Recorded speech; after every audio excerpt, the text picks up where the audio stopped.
throttle up. Every roger, go for deploy. Thanks, Karen, and to everybody in the shuttle program. The crew is go for launch. Roger, nice to be in orbit. We have followed in their footsteps to get us where we are today.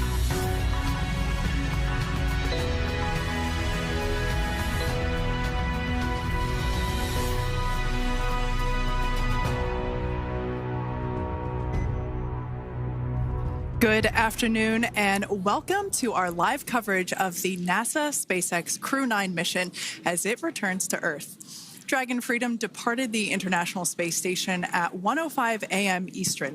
That was 10:05 p.m. Pacific time on March 17th for those of us here in California. On board Crew-9 are NASA astronauts Nick Hague, Suni Williams, Butch Wilmore, and Roscosmos cosmonaut Alexander Gorbanov. And they are now on their way to the targeted splashdown site off the coast of Tallahassee, Florida. My name is Kate Tice, Senior Quality Systems Engineering Manager here at SpaceX. And joining me today from NASA Communications is Sandra Jones. Thanks, Kate. It's always such a pleasure to be here. Upon departing the International Space Station, Dragon underwent a sequence of departure burns. The crew then had a rest period and has since kicked off preparations for re-entry, including getting into their spacesuits and successfully performing a leak check. The next phase of the mission is when things will really start to amp up. Dragon has a series of steps to complete before returning Crew-9 home. That's right. First, Dragon will maneuver to the correct attitude and jettison its trunk, which is the cylindrical, unpressurized lower part of the spacecraft. The trunk is currently connected to the aft or bottom section of Dragon, where the heat shield is located. But in order to expose that heat shield and get the vehicle ready for atmospheric reentry, we're going to jettison that trunk. From there, the spacecraft will use its forward thrusters to perform a deorbit burn, which will put Dragon on a trajectory to return to Earth. This burn will last about 7.5 minutes once it starts. The deorbit burn uses Draco thrusters on Dragon, primarily the four located on the forward bulkhead, and is executed at the apogee, or the highest point of Earth's current orbit around the Earth. This deorbit burn will alter Dragon's path to ultimately line it up to re-enter Earth's atmosphere and splash down off the coast of Florida. Splashdown today is planned for 2:57 p.m. Pacific or 5:57 p.m. Eastern. The Crew-9 mission began a little differently than usual, since Butch Wilmore and Suni Williams were already aboard the space station when Nick Hague and Alexander Gorbanov arrived in the Crew-9 spacecraft in September. Having arrived as the crew flight test crew for Starliner, Wilmore and Williams were fully incorporated into the space station's Expedition 72 team and began research and other work aboard the station along with the other crew members. Additionally, Williams commanded the orbiting laboratory for much of the expedition. And after a successful liftoff and separation from Falcon 9, Nick and Alexander made a short flight on board Dragon to the International Space Station in September. Both veterans of long-duration station missions, both Williams and Wilmore conducted spacewalks during their 9 months in space. Having had the capacity to leave the station at any point, had there been some type of emergency, the crew members began packing for their voyage home about a week ago and worked through tasks and shared lessons learned with the newly arrived Crew-10 team, who arrived just a few days ago. For return operations such as this, NASA and SpaceX closely coordinate with the United States Coast Guard to establish a safety zone to ensure public safety and for the safety of those involved in the recovery operations, as well as the crew on board the returning spacecraft. Multiple notices are issued to mariners in advance of and during recovery operations, and Coast Guard patrol boats are deployed to discourage boaters from entering the splashdown zones. Now, we do want to stress to the public the need to respect this safety zone.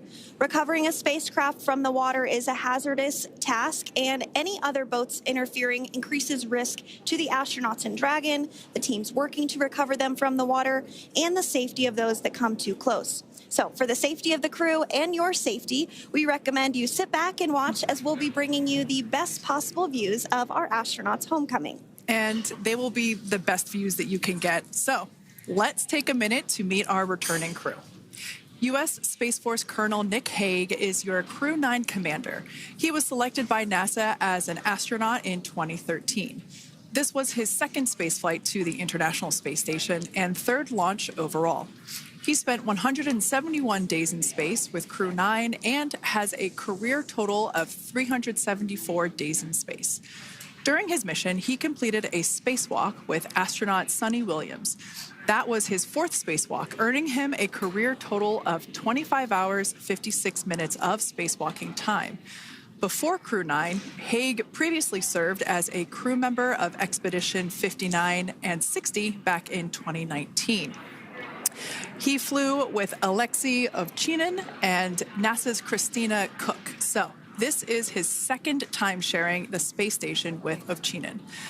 The Kansas native is a test pilot of a distinguished graduate of the United States Air Force Academy. Nick spent 5 months in Iraq in support of Operation Iraqi Freedom. He voluntarily transferred from the United States Air Force to U.S. Space Force in 2021 and is an active colonel. His wife, Katie, is a retired U.S. Air Force colonel, and they have 2 sons. NASA astronaut Suni Williams is a mission specialist for Crew-9. This was her third visit to the space station. She originally launched aboard Boeing Starliner spacecraft and arrived at the space station on June 6th. And it looks like we are beginning to get some views inside the spacecraft, overlooking the shoulders of the crew on board Dragon. We'll continue to bring you those views throughout the day and views throughout Splashdown this afternoon rather. But to jump back into a little bit more about Suni, she became an Expedition 71-72 crew member, and she logged 286 days in space on this mission. But she actually has a total of 608 days in space, the second most time in space by a U.S. astronaut. Former NASA astronaut Peggy Whitson ranks first for the U.S. with 675 days in space. She conducted 2 spacewalks and has completed 9 over the course of her career for a total of 62 hours and 6 minutes of spacewalking time. She ranks 4th on the list of cumulative time spacewalking by a female astronaut. And she has flown on 4 different spacecraft types, including the Space Shuttle, Soyuz, Starliner, and now Dragon. Previously, she served on Expedition 14 and 15 in 2006 and 2007, and again with Expedition 32 and 33 in 2012. She's a retired U.S. Navy captain and is a proud graduate of the U.S. Naval Academy. NASA astronaut Butch Wilmore is also serving as a mission specialist today. This is his 3rd spaceflight and, just like Suni, logged 286 days in space. He conducted 1 spacewalk and completed 5 over the course of his career, earning him a total spacewalking time of 21 hours, 2 minutes. He's flown on 4 different spacecraft types throughout his career: the Space Shuttle, Soyuz, Starliner, and now Dragon.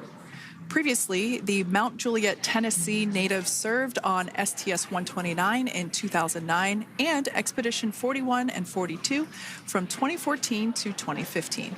Wilmore is also a retired captain in the U.S. Navy. And Alexander Gorbanov is a 3rd mission specialist serving on today's mission. Crew-9 was his very first spaceflight to the space station, earning him a total of 171 days in space over the course of his career. Gorbanov, along with Nick Haig, saw the arrival of 4 visiting vehicles and saw the departure of 4 as well. The duo orbited the Earth more than 2,700 times during their mission. Before his cosmonaut selection in 2018, Gorbanov worked as an engineer for a rocket space corporation and helped support cargo spacecraft launches from the Baikonur Cosmodrome in Kazakhstan. To prepare for upcoming events, Dragon is currently doing a couple of things autonomously. First, it's isolating the thermal control system fluid loops from the radiator. This system is what will help keep the internal temperature of Dragon very comfortable for Nick, Suni, Butch, and Alexander during the re-entry phase. Dragon is also initiating separation of the claw mechanism, which will terminate data, power, and fluid connections between the spacecraft and the trunk in preparation for that trunk separation that I mentioned earlier. Now, as we saw before, we are hoping to get more views inside of the Dragon capsule. We will bring those, of course. We want to see more of our 4 crew members. But now a bit more of the Dragon Freedom capsule. It has flown on several missions for NASA. It first launched April 27th, 2022. to the International Space Station on NASA's SpaceX Crew-9 mission. It was subsequently used for 2 private spaceflight missions to the space station for Axiom Space, Axiom Mission 2 in May 2023, and Axiom Mission 3 in January of 2024. And of course, Crew-9 launched last year, is September 28th. So yeah, a little bit about the Dragon Freedom capsule. Here, a view that we have once again between the shoulders of Commander Nick Hague, who is on the left-hand side of your screen there, and Mission Specialist Alexander Gorbanov there on the right. That's right, Kate. And the next major milestone that we're looking ahead towards this afternoon is claw separation. We're targeting that claw separation at 2:05 p.m. Pacific time this afternoon, so less than 10 minutes from now. Continuing to get some views inside Dragon Freedom. To the far left there is NASA astronaut Butch Wilmore. And as you can see, the crew is suited up in their space suits. They are suited up in what we call dynamic phases of flight. So when they launch, when they dock, when they undock, when they return back for splashdown. We might hear some call outs on the loops about putting their visors down. That will happen just prior to deorbit burn. And you'll hear us pause when some of those communications happen. That's because we want to make sure that we are relaying the best information to you all, and so that you hear it as well. So if you do hear us pause, that is what we're doing. You also see they have their on there, and I know the gloves are pretty unique on the Dragon spacesuits, right? They're custom created? Yes, the spacesuit overall is custom fit for each astronaut. These gloves enable usage of the touchscreen panels that they have in front of them. We can't see it from this view, but that view we saw earlier between Alexander Gorbanov and Nick Hague, that is a touchscreen. It allows the crew to monitor everything that Dragon is doing, along with those tablets that they have there on their legs. So yeah, the spacesuit itself is intended to act as a mini spaceship, if you will, as once the visors are closed, it is able to maintain a pressure in the unlikely event of a depressurization event for Dragon. So there we can see those screens I was talking about. So there in the center, we've got the location tracker, as well as on the left-hand side, it's mapping out the operations that Dragon is executing. The crew has to remain well informed of all these things that Dragon is doing autonomously. That basically means that Dragon is flying itself. The crew has the ability to gain control of the capsule if necessary, but the capsule is essentially going to bring itself home. But of course, in order to be familiar with Freedom, SpaceX, deorbit sequence start in 5 minutes.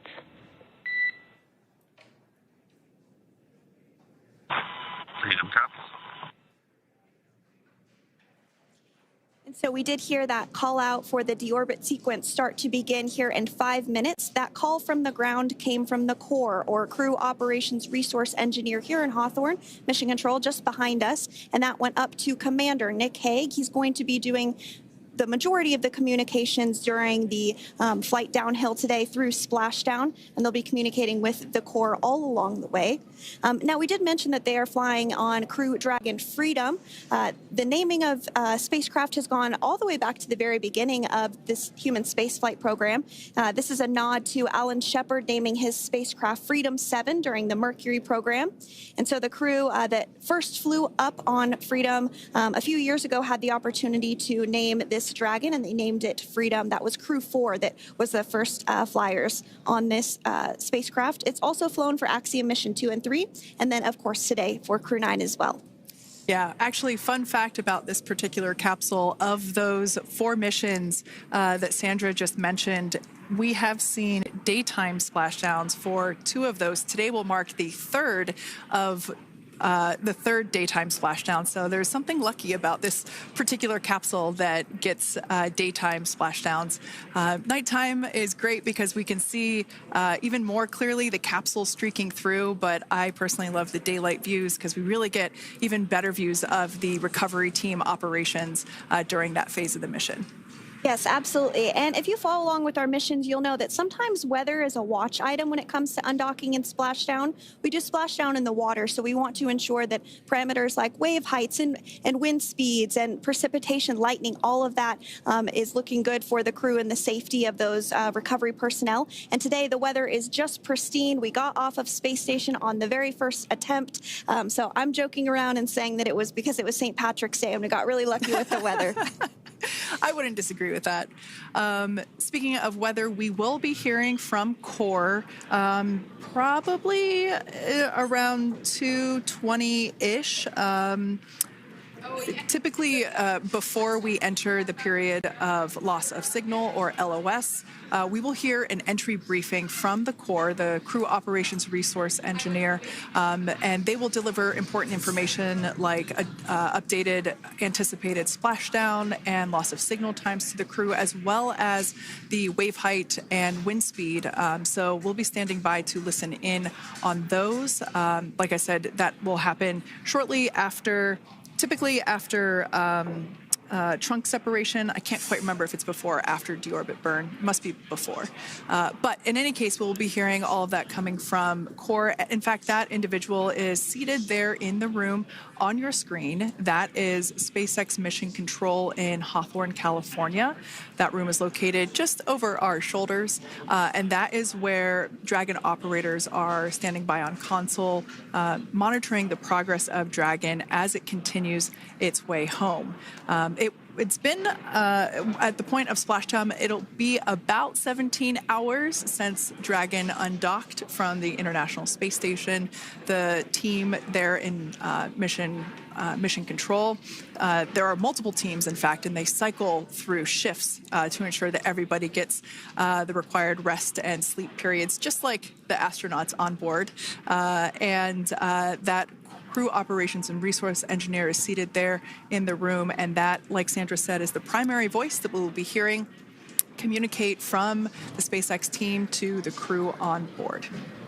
That's right. And so it looks like we're about 3 minutes or so from the claw separation portion of today's flight. The claw is a portion on the spacecraft that holds the trunk to Dragon. Following claw separation, we're going to jettison or remove that trunk because it's no longer needed. The trunk has solar arrays on it that provides power to the Dragon spacecraft. But now that we're beginning the reentry process, we need to go ahead and jettison that trunk and able to expose the heat shield, which is really going to do the heavy lifting as Crew-9 re-enters the Earth's atmosphere. They come in at 17,500 miles per hour, so they really need to ensure that that heat shield absorbs that heat, and there's... Deorbit sequence start.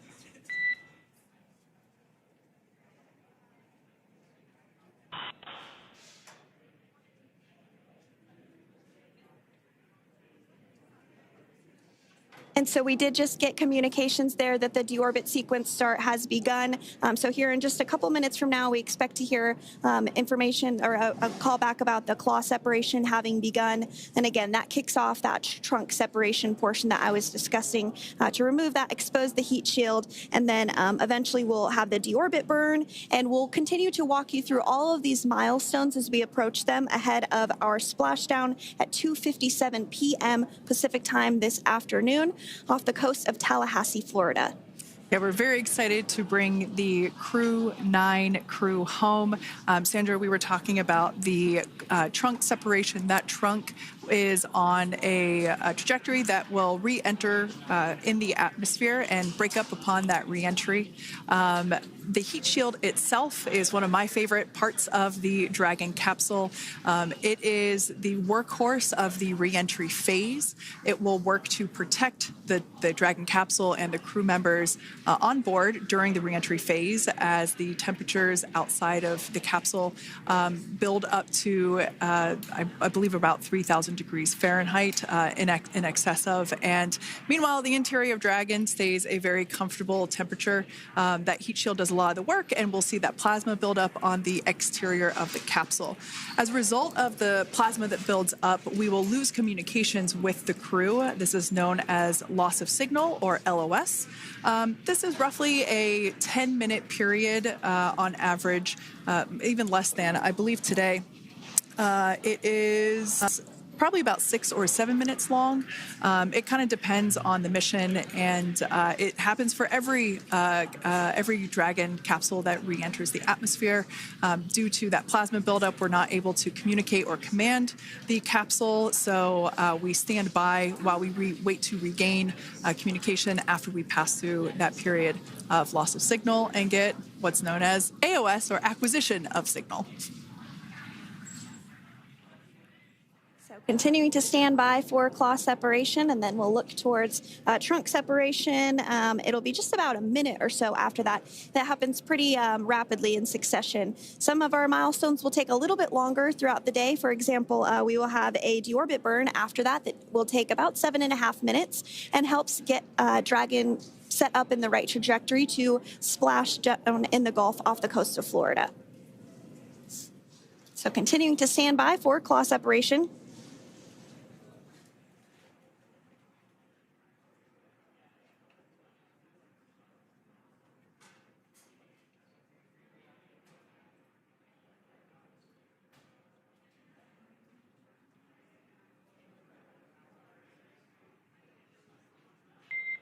Nominal trunk jettison.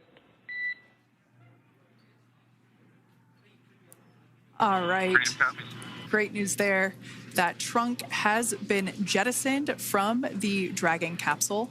So the claw was separated. That's the mechanism that connects the telemetry and power between the Dragon capsule and the trunk. In order to expose the heat shield underneath Dragon, we had to jettison that trunk, and so we just got confirmation that that has happened. So that is great news. Basically means that telemetry is looking good, and that the nitrox system is primed for cabin and suit cooling, and the heat shield, like I said, is now exposed and ready for atmospheric re-entry. The trunk served its purpose by gathering energy from the sun through its solar cells and converting that to battery power. Since we separated the trunk, we can't generate any more new power, but we really don't need to since we're coming home and Dragon has enough battery power already stored. Now, up next, the final steps that Dragon will perform prior to re-entry: the slew, or the maneuver to deorbit burn attitude, and then the deorbit burn itself.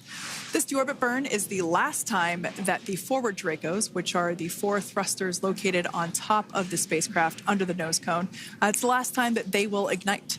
The deorbit burn will place Dragon on a precise trajectory to return to the splashdown zone off the coast of Florida, off the coast of Tallahassee, Florida, and that will last about 7.5 minutes once it starts.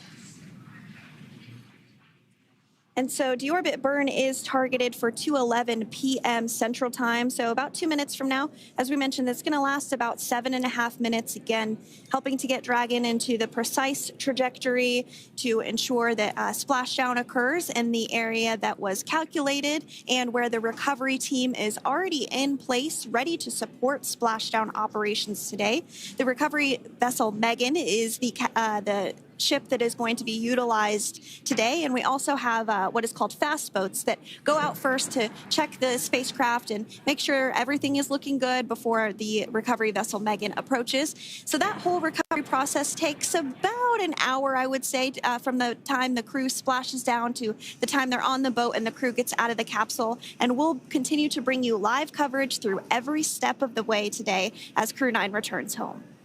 Indeed. Now, let's take a little bit of a closer look at Dragon. One of the great things about being close to the space station is that we can use space station cameras to look at Dragon. But now that Dragon is on its way home, we don't have those external cameras. So here's an animation of what the capsule looks like. We've got the pressurized section, the capsule on the top, and the trunk, or the unpressurized section, on the bottom. That's where those solar panels that we manufacture in-house are located, soaking up the energy from the sun and turning it into power for the capsule. At the very top of the capsule is the nose cone. That is where the Dracos, the forward Dracos, are located. That nose cone is currently open, not closed like we saw in that animation. Once we get through the final maneuverings for the re-entry phase, we will close the nose cone capsule just before Dragon begins its atmospheric entry to protect that forward hatch there located along with those forward Dracos. So Go ahead. That's right. I was going to mention that the nose cone does open shortly after launch, and it remains open the entire time that Dragon is docked to the International Space Station. So as an example for this particular spacecraft, Freedom, since September when it docked to the International Space Station, remains open that entire time, and here shortly it will close for the very first time since September. So quick recap of what Dragon has done in recent history here. We basically began preparations for re-entry known as the deorbit sequence. So Dragon released the trunk. As we said before, we separated the claw, we released the trunk.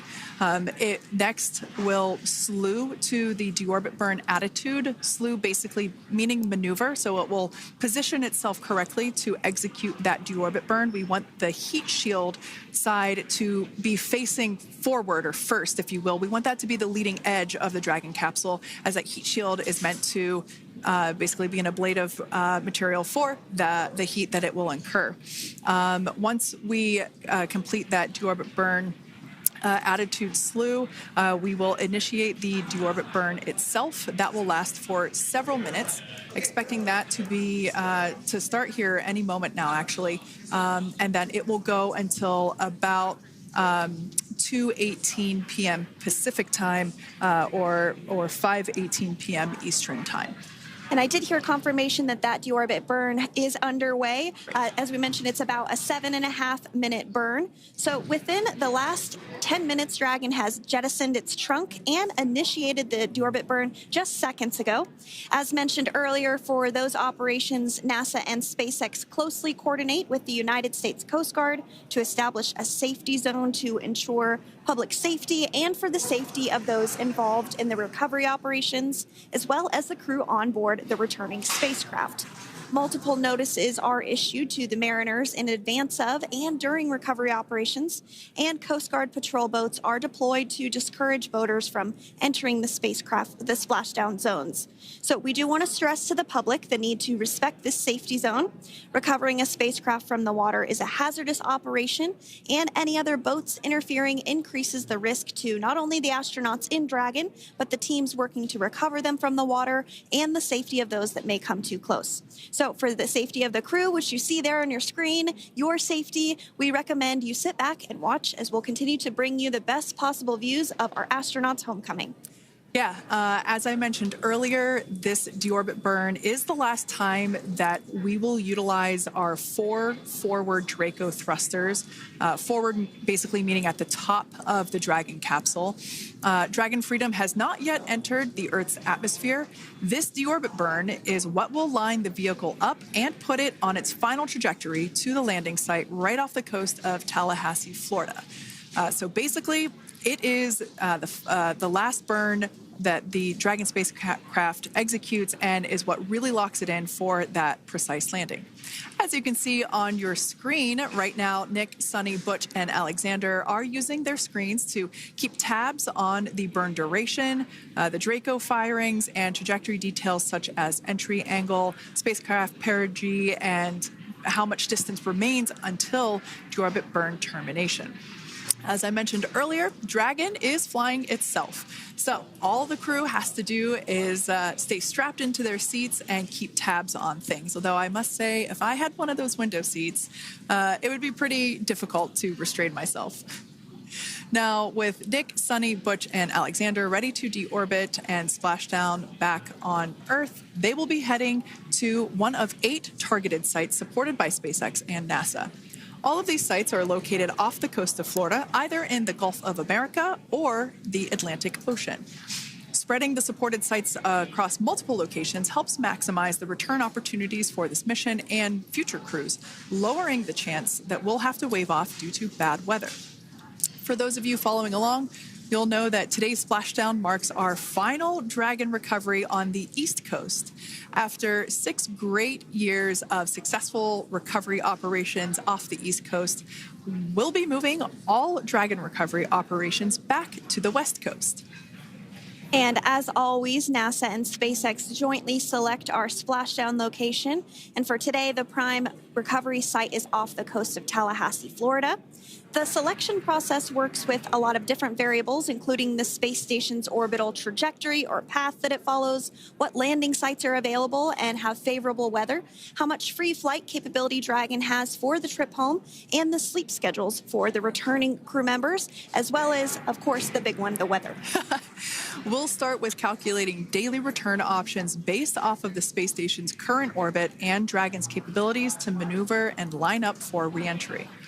The time from undock to landing at the primary site can vary from less than 6 hours to more than 39. Getting home the quickest comes with some obvious benefits, but we always have to make sure the crew is properly rested for dynamic operations, preventing us from scheduling 20-plus hour days for them, of course. Trajectory and ballistic experts provide the daily opportunities that would line up Dragon with the 7 landing zones and split them into what we call ascending and descending opportunities. Dragon uses its Draco thrusters after leaving station to execute a series of altitude-lowering maneuvers and to line up with the selected primary site. It can also change to different alternative sites while in a free flight if sudden weather moves in that we may need to avoid.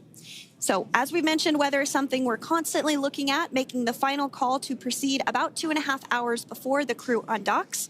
So, for the Crew-9 return, we looked at a number of weather items. Some of the obvious ones are no rain or a chance of lightning in the recovery zone, both for the safety of the crew inside Dragon and the recovery teams in the water.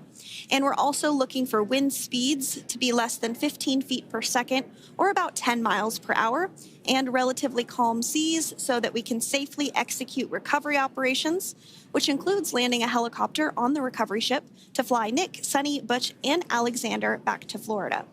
Once Dragon began flying today, we had a number of additional checkpoints to either proceed towards the primary site, head to the alternate, or select a new zone based on real-time weather data. These checks happened all the way up until we were in the final hours before the deorbit burn, which has just about a minute or so left in it. And this is the last burn in the trip home that commits Dragon to re-entering the Earth's atmosphere. Now, we are currently waiting to conclude the deorbit burn. We've got less than a minute until that finishes. We will expect to hear a call out for nominal burn, which will confirm completion of that deorbit burn for Dragon Freedom. We can see images there from the touchscreen display panels that the crew utilizes in flight. We can see the visualization of exactly which one of the 4 forward Draco thrusters are firing. That's why you have kind of like a strobe effect there.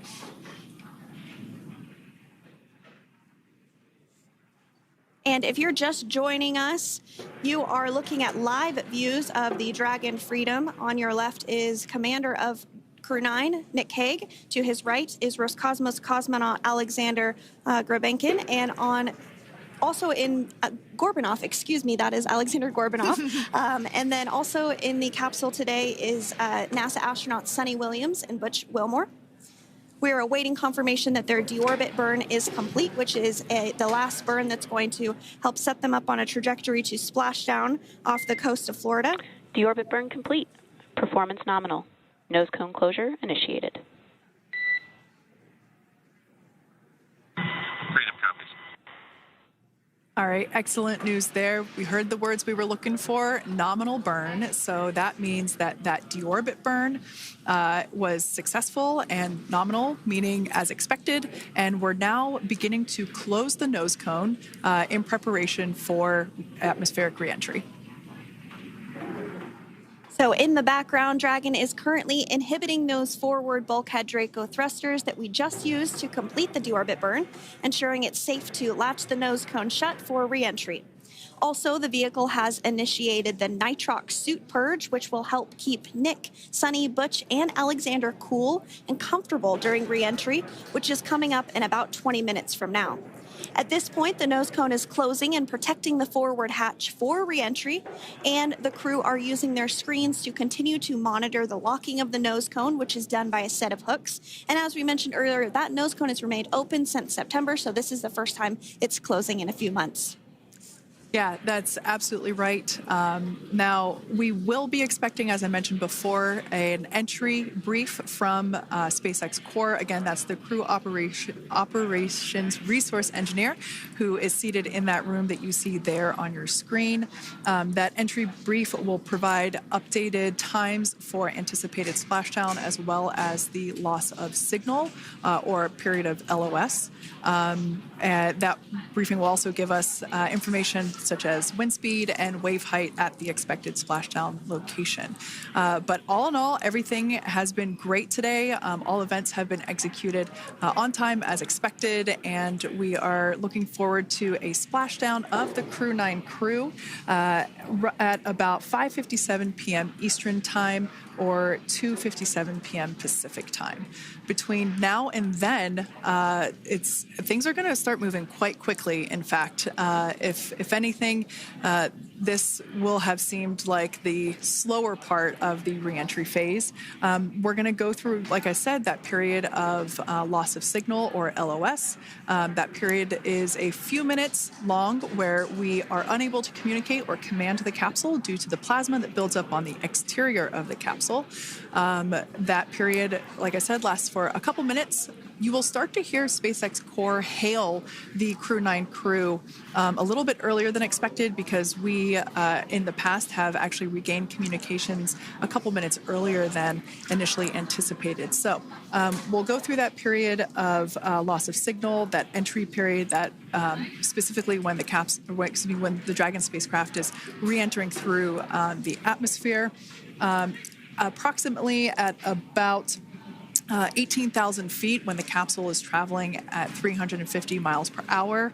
We will see our first views of parachutes for the day. It's one of my favorite moments of return sequences is when we get to see the drogue parachutes. We'll see the drogues come out. Those drogues will help slow the vehicle down to about 119 miles per hour. And then that is when the main parachutes will come out from the Dragon spacecraft and then ultimately end in splashdown. And we are hearing confirmation that the nose cone is closed and everything was nominal or as expected with that closure. So as we begin the second half of entry, Dragon is now beginning to inject cooled nitrox into the air being delivered to the spacesuits worn by Nick, Sunny, Butch, and Alexander. Again, this is what will allow the crew to remain comfortable while external temperatures reach 3,500 degrees Fahrenheit as they re-enter the Earth's atmosphere. So the heat shield is pointing forward, leading Dragon to the landing site. Yeah. Now, speaking of the heat shield, Dragon's primary heat shield is comprised of PICA 3.0, which stands for Phenolic Impregnated Carbon Ablator. The first-gen PICA was initially developed by NASA for studying and sampling comets within our solar system. SpaceX partnered with NASA to develop PICA-X, which was the second-generation product used on all Dragon 1 cargo resupply service missions that resupplied the International Space Station on 20 missions. PICA 3.0 was developed specifically for use on Dragon 2 crew and cargo with enhanced structural and thermal capabilities that allowed the heat shield to be even more effective in the way that it utilized the ability to make that heat ablevate as it goes through the Earth's atmosphere.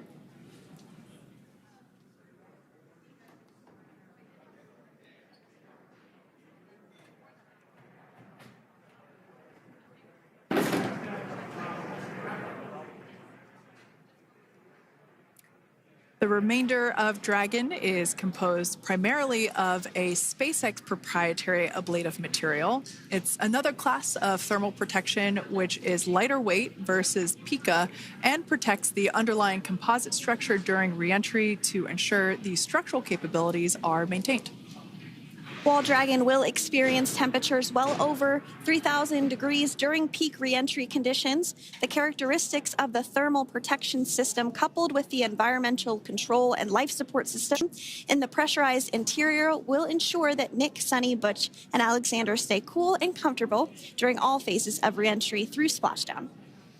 Now, if you've just recently joined us, we hope to regain views of our crew members inside Dragon Freedom, but we don't have those available at the moment due to ground station coverage. So we will bring those back to you as soon as we can. Now, after Dragon Freedom has re-entered the Earth's atmosphere, a series of parachutes will deploy to slow the crew's descent. First will be the 2 drogue parachutes, followed by the 4 main parachutes, and those will guide Dragon to its first contact with Earth since it launched back in September. Dragon will automatically deploy these parachutes when different pressure and positioning sensors on the spacecraft detect that they're at the right speed and altitude. Vehicle velocity at drogue deploy is approximately 350 miles per hour, and they deploy at about 18,000 feet. Now, when the vehicle velocity at main deploy is approximately 119 miles per hour, and they deploy at about 6,500 feet. When Dragon splashes down in the water, the vehicle velocity will be about 16 miles per hour, so you can really see how those parachutes help to slow down the crew inside the capsule. The highest G-load the crew is expected to experience today is about 3 to 5 Gs. Yeah, when you think about really fun roller coasters, they're about in that range. So I'm sure that our crew on board will be well equipped to experience those Gs. It's nothing for them. They go through much more intense training. And so we are continuing to make our way through a number of milestones today. We did have trunk separation. Freedom, SpaceX. Nose cone is secure for entry. Freedom copies.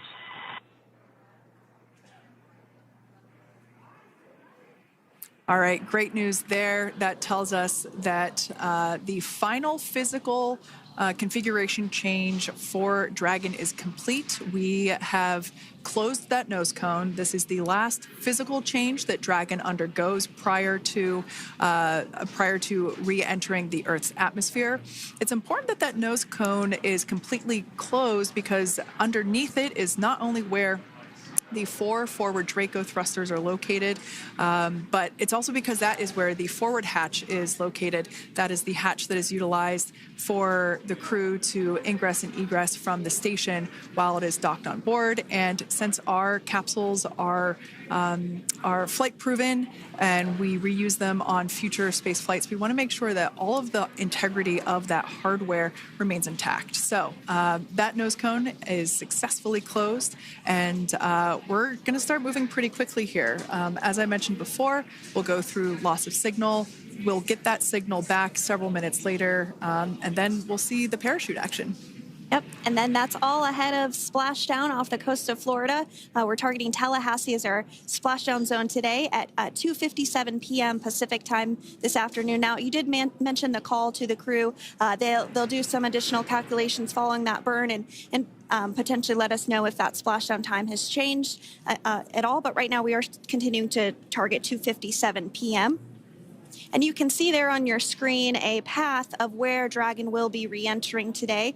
So if you are in the southern tip of Mexico, you might have the opportunity to see Dragon. Because it's a daytime splashdown, you probably won't have too great of views, but potentially you'll have the opportunity to get a glimpse of it there. Once again, Dragon operators, they're monitoring the progress of Dragon through this re-entry phase. That is SpaceX Mission Control, located here in Hawthorne, California. That is also where the crew operations and resource engineer is seated. That person is the voice that we have heard multiple times and will continue to hear as the primary point of contact to the crew on board Dragon Freedom. We will also hear the voice of Commander Nick Hague. Basically, after we hear the Corps communicate something, we will hear Nick Hague indicate that they copy, that they heard the message well, some sort of recognition that the message was received. And if you joined us yesterday for our coverage during the undocking, we were communicating through something that's called a big loop. We do that when we're in integrated operations with the International Freedom, SpaceX, for entry sequence. Report when ready to copy.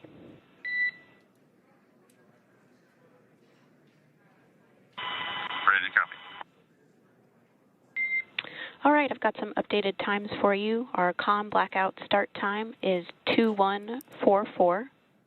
Our COM blackout end time is 2151. And our splashdown time is the same per your displays, 2157.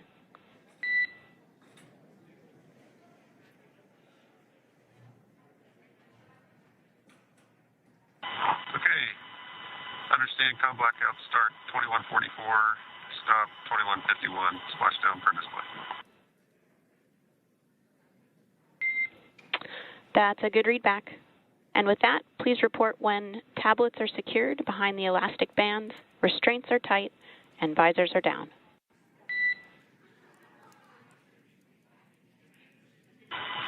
And copy, Wilco.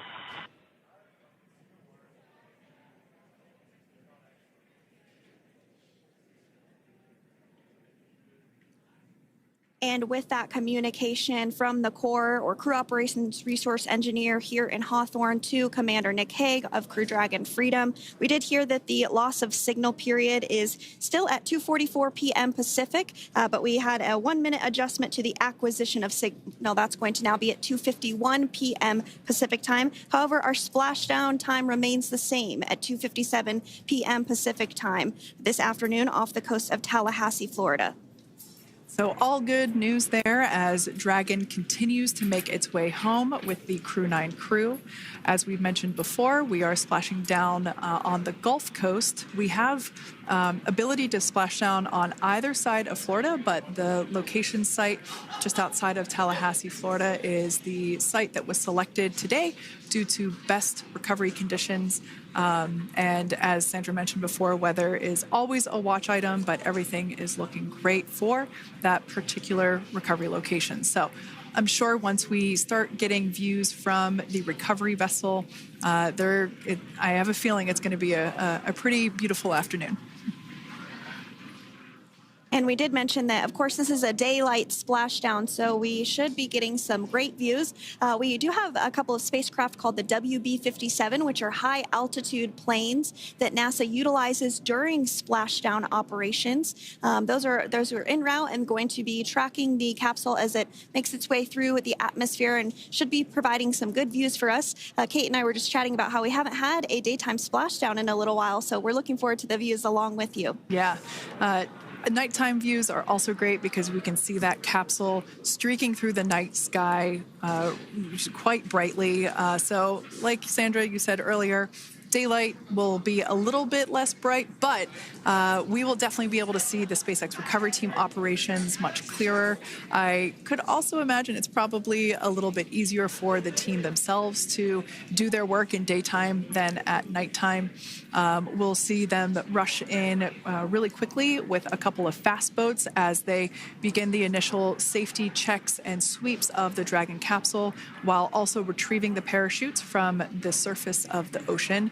The recovery vessel, the main recovery vessel, will continue to make its way closer to the Dragon capsule. It is stationed a couple miles away from the actual recovery location, the splashdown location, for obvious safety purposes. So it takes a little while for that vessel to make its way over, but once it's closer, we'll have even better views of those recovery operations. And you may be wondering why sometimes we splash down in the daytime versus the nighttime. And believe me, we would all love for these operations to happen during regular daytime working hours. But unfortunately, orbital mechanics just doesn't quite work out that way. So it has to deal with the location of the International Space Station, as well as where the splashdown zone is on Earth and that trajectory, as well as the phasing. So as we mentioned earlier, sometimes we have phasing as short as 6 hours, sometimes in excess of 30+ hours. It just depends on where the targeted area is that the capsule is going to splash down. So today's phasing has been 17 hours since undocking occurred at 10:05 p.m. Pacific yesterday evening for us here in Hawthorne. Early wee hours for folks on the East Coast and other areas of the United States. Yeah, but regardless of whether it's daytime or nighttime, the SpaceX recovery team has trained and practiced and rehearsed for it all. So regardless of daylight, They are really efficient with those operations. And but like you said, Sandra, it has been a minute since we have seen a daytime splashdown on a NASA SpaceX Crew mission. The last daytime recovery was on Crew-9, which was the debut flight for the capsule flying today, the spacecraft known as Dragon Freedom. And so, yeah, kind of a fun fact there in terms of the timing of that daylight splashdowns. Once again, standing by for more communication with the crew. The next event that we have coming up is the start of that period known as loss of signal. That is the period still expected at 2:44 p.m. Pacific time. This lasts for several minutes while the capsule is making its way through the Earth's atmosphere. The heat shield located at the bottom of the capsule, really doing all the work at that point in time in terms of using the atmosphere to slow the capsule down from its orbital speeds of 17,500 miles per hour. Our tablets are secure, restraints are tight, and visors down. We are configured for entry. Freedom, I copied. Tablets are secured, restraints are tight, and visors down.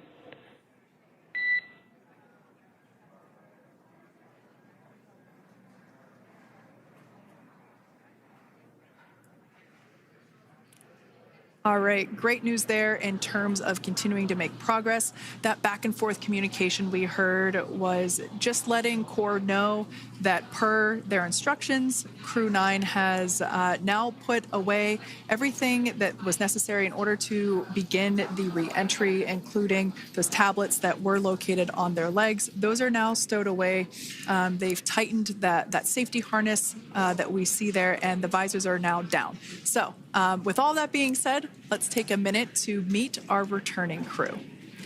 U.S. Space Force Colonel Nick Hague is your Crew-9 commander. He was selected by NASA as an astronaut in 2013. This was his second spaceflight to the International Space Station and third launch overall. He spent 171 days in space with Crew-9 and has a career total of 374 days in space. During his mission, he completed a spacewalk with astronaut Suni Williams. That was his fourth spacewalk, earning him a career total of 25 hours, 56 minutes of spacewalking time.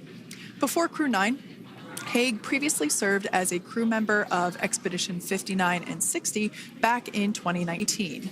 He flew with Alexei Ovchinin and NASA's Christina Cook. So this is his second time sharing the space station with Ovchinin. The Kansas native is a test pilot and distinguished graduate of the United States Air Force Academy. Nick spent 5 months in Iraq in support of Operation Iraqi Freedom. He voluntarily transferred from the United States Air Force to U.S. Space Force in 2021 and is an active colonel. His wife, Katie, is a retired U.S. Air Force colonel, and they have 2 sons. NASA astronaut Suni Williams is a mission specialist for Crew-9. This was her third visit to the International Space Station. She originally launched aboard Boeing Starliner spacecraft and arrived at the space station on June 6th. Following the agency's decision to return Starliner uncrewed, she became an Expedition 71 and 72 crew member, where she logged 286 days in space on this mission. But Suni has a total of 608 days in space, the second most time in space by a U.S. astronaut. 5 minutes until predicted comm blackout. We'll see you on the other side at 21:51.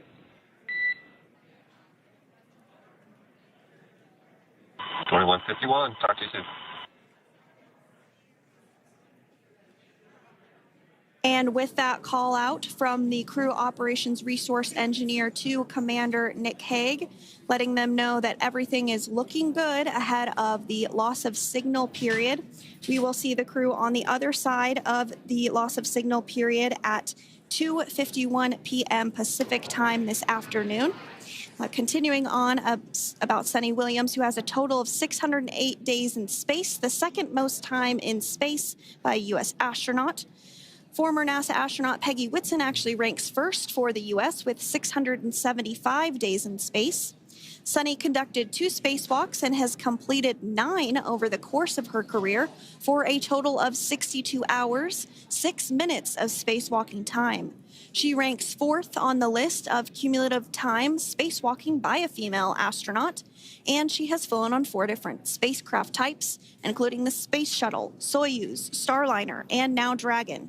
Previously, she served on Expedition 14 and 15 in 2006 and 2007, and again with Expedition 32 and 33 in 2012.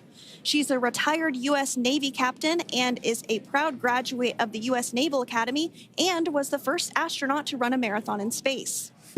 Pretty awesome stuff. Now, NASA astronaut Butch Wilmore is also serving as a mission specialist today. This is his 3rd spaceflight and, just like Sunny, logged 286 days in space. He conducted 1 spacewalk and completed 5 over the course of his career, earning him a total spacewalking time of 21 hours and 2 minutes. He's flown on 4 different spacecraft types throughout his career: the Space Shuttle, Soyuz, Starliner, and now Dragon. Previously, the Mount Juliet, Tennessee native served on STS-129 in 2009 and Expedition 41 and 42 from 2014 to 2015. Wilmore is also a retired captain in the U.S. Navy. Next up is Alexander Gorbanov, who is the 3rd mission specialist serving on today's mission. Crew-9 was his first space flight to the space station, earning him a total of 171 days in space over the course of his career. Gorbanov, along with Nick Hague, saw the arrival of 4 visiting vehicles and saw the departure of 4 as well. The duo orbited the Earth more than 2,700 times since September. Before his cosmonaut selection in 2018, Gorbanov worked as an engineer for a rocket space corporation and helped support cargo spacecraft launches from the Baikonur Cosmodrome in Kazakhstan.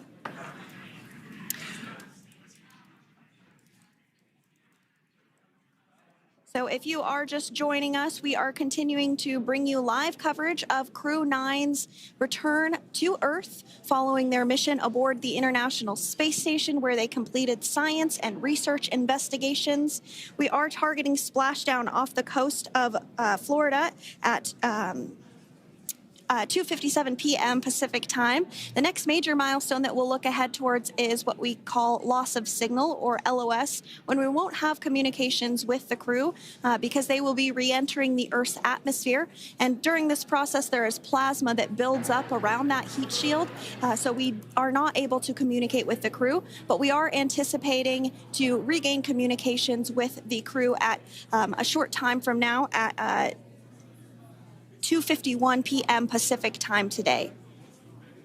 As we said before, everything continues to look good for the return of the Crew-9 team. We are about to go into that period of loss of signal. Once we get views of the crew inside the capsule, once again, we will be sure to bring those to you. But that period of time is when plasma is building up on the exterior of the capsule, generating heat in excess of 3,500 degrees Fahrenheit. So we are unable to communicate or command the spacecraft at that time. And that includes, unfortunately, video feeds as well. So as soon as we get the views back inside Dragon, we will bring those to you. But until then, we are going to stand by and continue to monitor the progress of Dragon. Like Sandra just said, we are anticipating the blackout period to begin at 2:51 p.m. Pacific time, 5:51 p.m. Eastern time. This will last for several minutes. It's not super exact, even though we are predicting acquisition of signal, or AOS, to come back at 5:51 p.m. Eastern time. In the past, we have regained communication sometimes a little bit earlier than that, so we'll probably start to hear Core begin to hail Crew Dragon a minute or two prior to that anticipated acquisition of signal. But right now, Nick, Sunny, Butch, and Alexander are seated in their seats inside Dragon Freedom. Their visors are down, and they have put away or stored the tablets they had located on their upper leg to monitor Dragon's progress. Now they will be utilizing the touchscreen displays where the current operation and future operations will be displayed as they are able to monitor Dragon's progress continually. As I said before, Dragon is autonomous, meaning it is flying itself. So the crew stands by and monitors, and those touchscreen displays are what will be allowing them to do so and prepare for events such as parachute deploy. And while on board the International Space Station, Nick, Sunny, Butch, and Alexander contributed to over 900 hours of science and research investigations, which is really the key purpose of the International Space Station. Now, the International Space Station is celebrating a major milestone this year where they will be celebrating 25 years of continuous human presence in November. So if you're younger than 25 years, you've never known a day where there hasn't been a human living and working aboard the International Space Station, contributing to key science and research investigations that impact our lives here on Earth. There's research being done on Parkinson's, on osteoporosis, on cancer research, and a variety of other studies. Additionally, the microgravity laboratory provides a jumping off point for us as we venture back to the moon and onto Mars through longer duration space flights. One such example that the crew worked on during this mission was an alternative exercise device. In microgravity, the crew has to exercise for about 2 hours a day because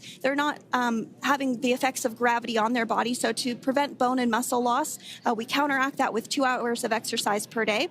On board the International Space Station, they have 3 ways in which they can exercise. They have a bike, they have a treadmill, and they have a similar to a weightlifting machine that counteracts the microgravity environment. But a particular experiment that this crew tested out was a combination of all 3 of those in one smaller device. And this is really critical as we continue on to the moon, Mars, and beyond, because space is really important in spacecraft. So if we have something smaller that the crew might be able to utilize, that can potentially help us venture out even further into the solar system. So science is really the name of the game when it comes to the International Space Station. Some of the other science highlights that took place during this increment that are particularly interesting to me was we had the first wooden satellite that was deployed. This is a study to see if other materials might be more resourceful or renewable in space. So I'm really excited to see the results of that one as well. Additionally, we had a couple of spacewalks that took place to not only provide maintenance to the International Space Station, but also where we swabbed the outside of the space station near vents to see if any microbes that we all have microbes on us, to see if any of those could survive in the harsh environment of space, which again is very important for us to know and understand as we continue to the moon, Mars, and beyond. Very exciting stuff. Now, at this point, we have now entered the communications blackout period for the Dragon spacecraft. This lasts approximately 7 minutes due to plasma formation around the spacecraft itself. During this time, no vehicle telemetry is received by mission control or the recovery team, and no external commanding of the vehicle or voice communication is possible. But as a reminder, Dragon is designed to fly itself. During re-entry, the vehicle will be slowing down from orbital velocity, which is approximately 17,500 miles per hour. The top temperature that Dragon will experience upon re-entry is 3,500 degrees Fahrenheit. This blackout period, as I said before, we expect it to last about 7 minutes today, concluding at 5:51 p.m. Eastern Time or 2:51 p.m. Pacific Time.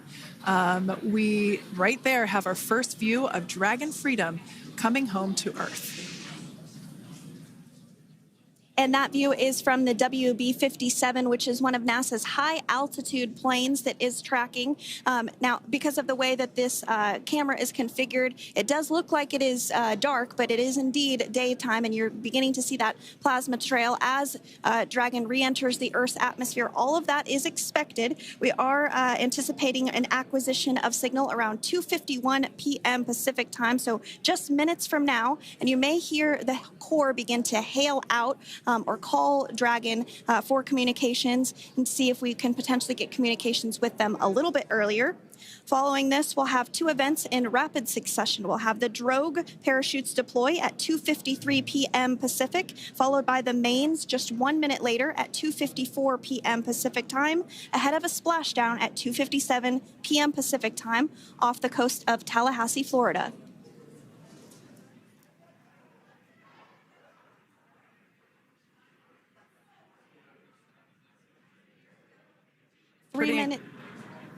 Pretty incredible views of the Dragon spacecraft making its way home back to planet Earth with the Crew-9 astronauts on board.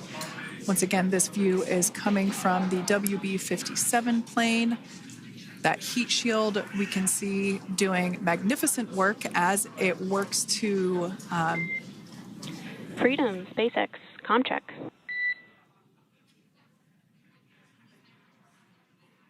All right, we're going to start hearing the SpaceX Crew Operations Resource Engineer. SpaceX Freedom is with you. 4.16. Enjoying the ride. Copy that, Freedom. Great news there from Commander Nick Hague reporting back. We see a healthy flight computer. Expect automated chute deployment. Freedom copies. Like we said before, things moving very quickly as Dragon Freedom makes its way home. Next event coming up will be deployment of the drogue parachutes. This occurs around 18,000 feet. GPS has converged. Expect nominal altitude for drogue chute deployment.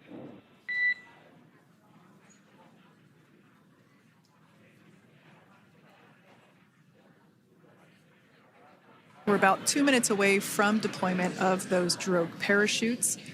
Now the heat shield is continuing to work to slow the vehicle down. That entry period, the Dragon spacecraft went from orbital velocity about 17,500 miles per hour down to about 350 miles per hour. So that really gives you a sense of why that plasma builds up on the exterior of the capsule, thanks to the heat shield and the work that it does. Those drogue parachutes will slow it down from 350 to about 119 miles per hour. We can see 15 kilometers. Brace for drogue window. We can see seat rotation happening inside the capsule. Great to get those first views of our crew members. Once again, the capsules are going about 350 miles per hour when the drogues are deployed. Those drogue parachutes that we manufacture here in-house are going to slow the spacecraft down to 119 miles per hour. And that is when we will see the main parachutes deploy, and that occurs about 6,000 feet above the ocean's surface. And we are expecting drogue deployment at 2:53 p.m. Pacific, so we should see it any second now. And there you are getting a great view of Crew-9 inside Dragon Freedom as it returns back to Earth. We are awaiting the drogue deploys. This view coming from the WB-57 high-altitude plane. And there you see it on your screen, drogue deployment. Drogue descent rate nominal. You can hear the crowd here. Visual on 2 healthy drogues.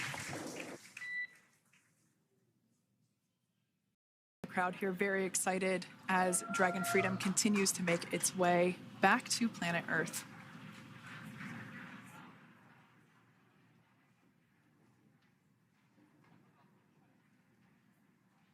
Next up, we'll stand by for the main deployment of the parachutes. The mains are quite a bit larger. You'll be able to notice the difference on your screen once they deploy, and they continue to ensure that the Dragon spacecraft slows down even further. As we mentioned, Freedom will be traveling 16 miles per hour when it splashes down off the coast of Tallahassee, Florida, here at 2:57 p.m. Pacific time this afternoon. And there we go. We have visual on 4 healthy mains. That view was from inside. Freedom copy. That view was from inside one of the buckets where the parachutes are located. So we see a great view there of the reefing on those parachutes. And as those main parachutes begin to inflate fully, 4 beautiful, healthy mains. Now awaiting visuals of Splashdown. Next Freedom, 1,000. We'll start to hear Commander Nick Hague. Copy, 1,000. As we heard right there, Commander Nick Hague will be calling out the altitude of the Dragon capsule from here on out. Landing in water is simpler and provides more margin against unlikely parachute issues. You can see those parachutes continuing to slow the Dragon capsule down. And if you're just joining us, you're looking at 800 meters. a live view of Crew-9 just minutes away from splashing down off the coast of Tallahassee, Florida. Splashdown 2 minutes from now at 2:57 p.m. Pacific. We do have 4 healthy mains really doing the job there. Just breathtaking views of a calm, glass-like ocean off the coast of Tallahassee, Florida. Crew-9 just minutes away from splashing down. This is really such an incredible shot. Copy, 600. That was a live view from our recovery vessel, Megan, which is stationed a couple miles away from the splashdown site. We can see the crew there using their restraints as resting places for their arms. They were just in space moments ago, so their arms were able to float freely. 400 meters. This is a gorgeous bluebird day here that we have for the splashdown of Crew-9. It's incredible to think that the Dragon capsule just minutes ago was going over 17,000 miles per hour and now gently coasting to a soft splashdown. 200. Copy, 200 meters. Brace for splashdown.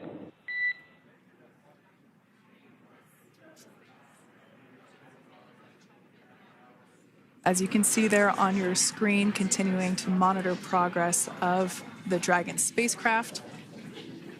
And we're going to stand by for splashdown, located in the Gulf of America, off the coast of Tallahassee, Florida.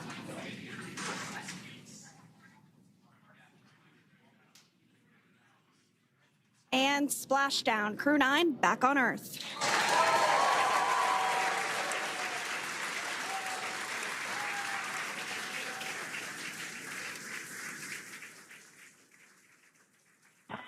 And SpaceX Freedom, splashdown. Good main release. Copy, splashdown. We see main chutes cut.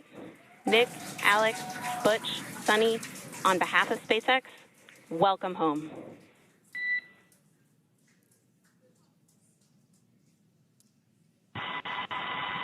It is an amazing, what a ride. I see a capsule full of grins ear to ear.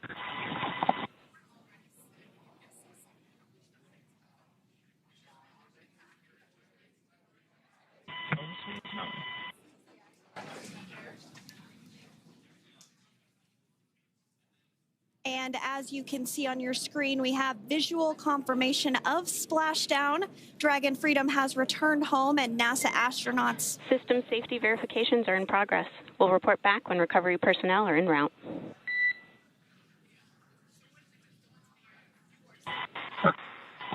Understand. And, we're in section 2, 4.800 landing response. And looking for your word on if it is necessary.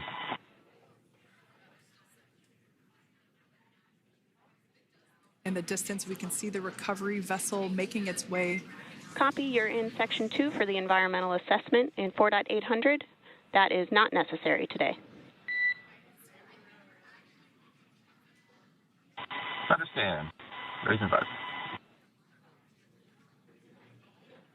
So we will continue to have communications between the Corps and Nick Hague, the commander of Crew Dragon Freedom, which just splashed down 2 minutes ago off the coast of Tallahassee, Florida. Dragon Freedom has returned home with NASA astronauts Nick Hague, Sunny Williams, Butch Wilmore, and Roscosmos cosmonaut Alexander Gorbanov. They're back on Earth after approximately 17 hours of a return journey from space.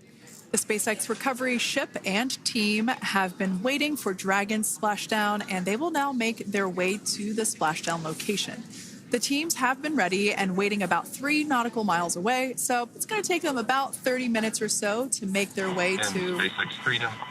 Pretty sure we're in Stable 1. Copy, Stable 1. We see the same. It's going to take about 30 minutes for the recovery team to make their way over to Nick, Sunny, Butch, and Alexander, who are still seated and secured inside that Dragon spacecraft there on your screen. Incredible views there of that thermal protection system, or TPS. That Dragon capsule was pristine, white color before it departed the station, and we can see how the reentry phase, the thermal protection system did its job.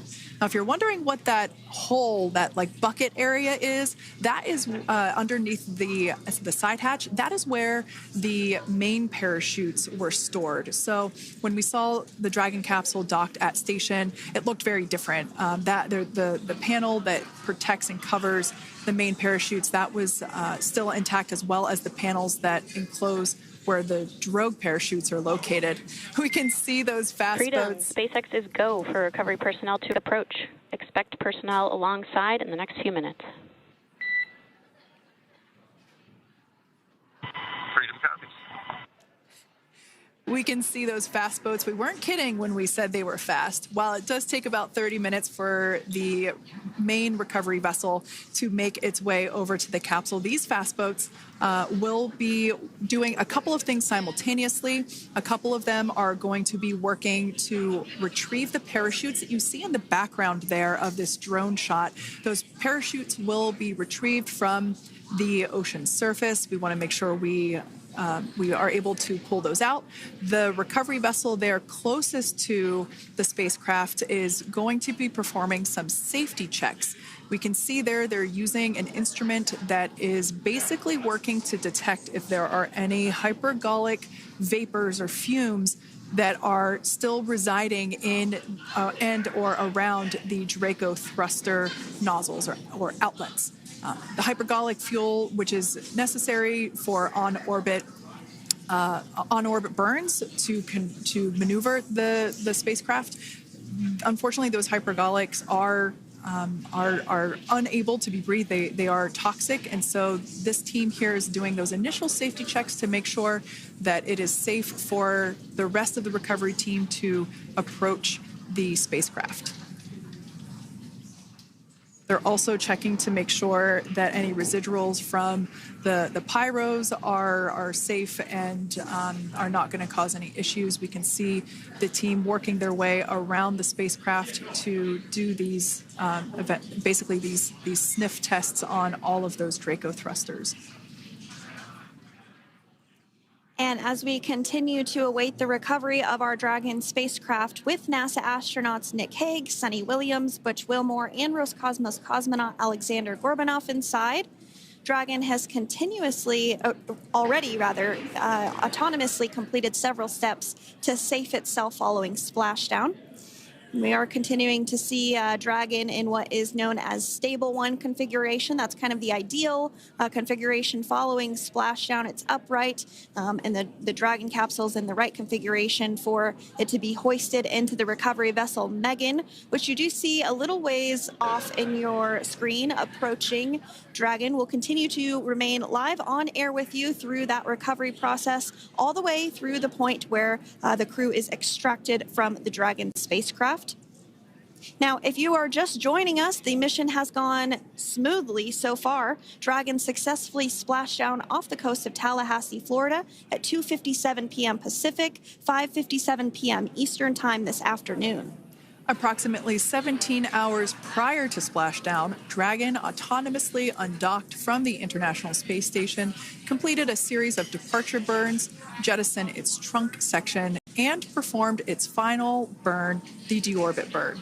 This placed the Dragon spacecraft on a trajectory toward Tallahassee, Florida. Dragon successfully re-entered the Earth's atmosphere, followed by deployment of its parachutes to slow the spacecraft down to a gentle splashdown. We're now going to follow the Freedom. Hypergol sweeps and unfired ordnance checks are nominal. Rigging is in progress. Approximately 25 minutes until capsule lift. stand by for PMC with SpaceX flight surgeon.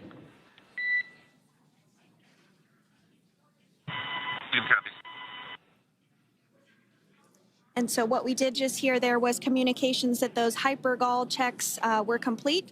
They didn't find any of that upon those checks, so we'll continue to move through the timeline. Next up is a process called rigging, which you see happening right now on your screen. This is when a SpaceX recovery personnel actually works to climb aboard the capsule and work through procedures ahead of lifting onto the nest of the recovery vessel Megan. We heard it's going to be about 25 minutes or so until that lift actually takes place.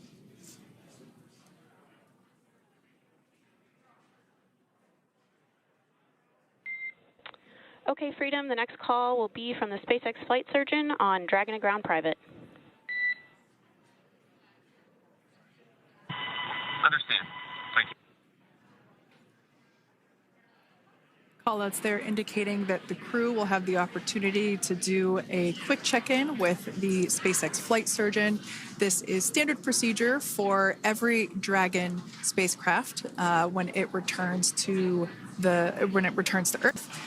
It's just an initial check-in, make sure everybody is doing okay. They will also have another check-in with the flight surgeon once they are on board that recovery vessel that you see there in the background. We can now see that SpaceX recovery team member they're on top of the Dragon spacecraft. They are going to be working to install plugs in the Draco thrusters to ensure that none of those, and to ensure that no more hypergolic fumes or vapors come out from the spacecraft. They'll also place harnessing around the spacecraft that are required in order to lift it out of the water. Go ahead, Sandra. Continuing to get some views of the recovery personnel, both the main recovery vessel Megan, as well as some of those fast boats that we've discussed previously. It looks like just a beautiful day there out off the coast of Tallahassee, Florida. Weather was pristine. We were able to get undocked from the International Space Station as expected at 10:05 p.m. Pacific time yesterday evening, and Crew Dragon has since completed steps ahead of its splashdown at 2:57 p.m. Pacific, and we're now stepping through procedures to get Dragon hoisted up onto the Megan recovery vessel and get the crew extracted out of the spacecraft. And you did see some of the parachutes that were near the spacecraft. Upon detection of landing, Dragon automatically releases those main parachutes to prevent wind from pulling the spacecraft. Dragon then automatically safes any pyrotechnics that may still be present on the vehicle and may automatically perform additional minor system reconfigurations. The astronauts will remain seated and in their suits at this point, but the onboard air conditioning keeps things temperature controlled inside the spacecraft so the crew remains comfortable, and the communication systems. Freedom, SpaceX, ComCheck. SpaceX, this is Freedom. We have loud and clear. Copy that, Freedom. Have you loud and clear as well, and Dragon to Ground is no longer private. Understand, thank you.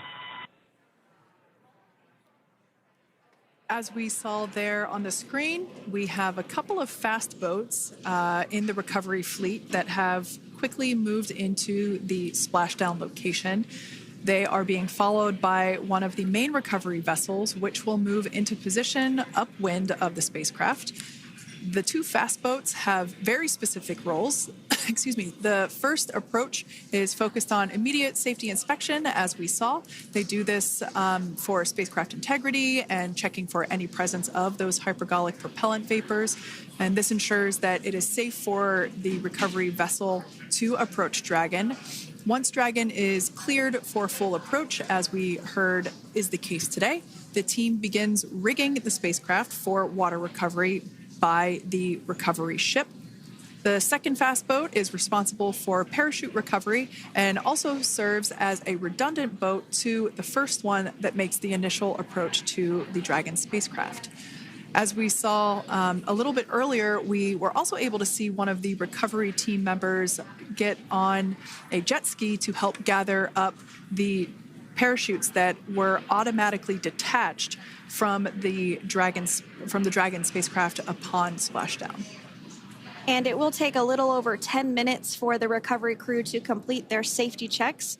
Once they complete, the team will begin preparing Dragon to be lifted. And as you see, they are preparing for that to take place at this point. As part of the preparation for this lift, one member of the recovery team has climbed on top of the spacecraft already so they can attach Dragon's hoist rings and connect to the lifting lines. It will take us less than an hour to raise Dragon to the recovery boat and remove the crew from the spacecraft. After medical checkouts, the crew will return to land within 4 hours by helicopter. And if no additional medical assistance is needed, the crew will board a waiting NASA plane and depart for Houston.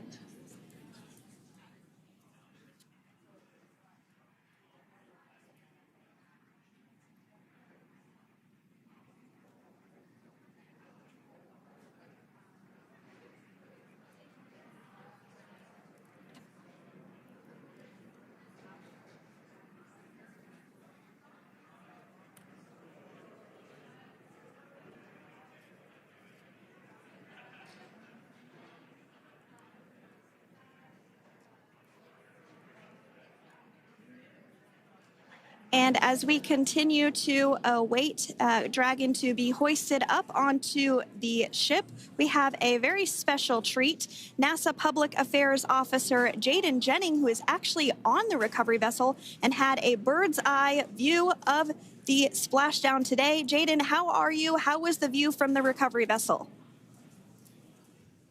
Hi, Sandra. How do you hear me? I've got you loud and clear, Jaden. It's so great to hear you.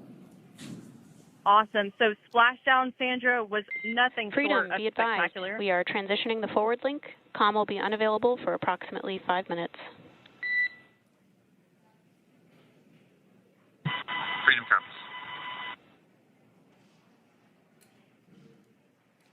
Thanks so much, Jaden. We did just have some communications letting us know that we'll have about a 5-minute period where we won't be able to hear from the crew. So please go ahead, tell us, how was the view from the recovery vessel?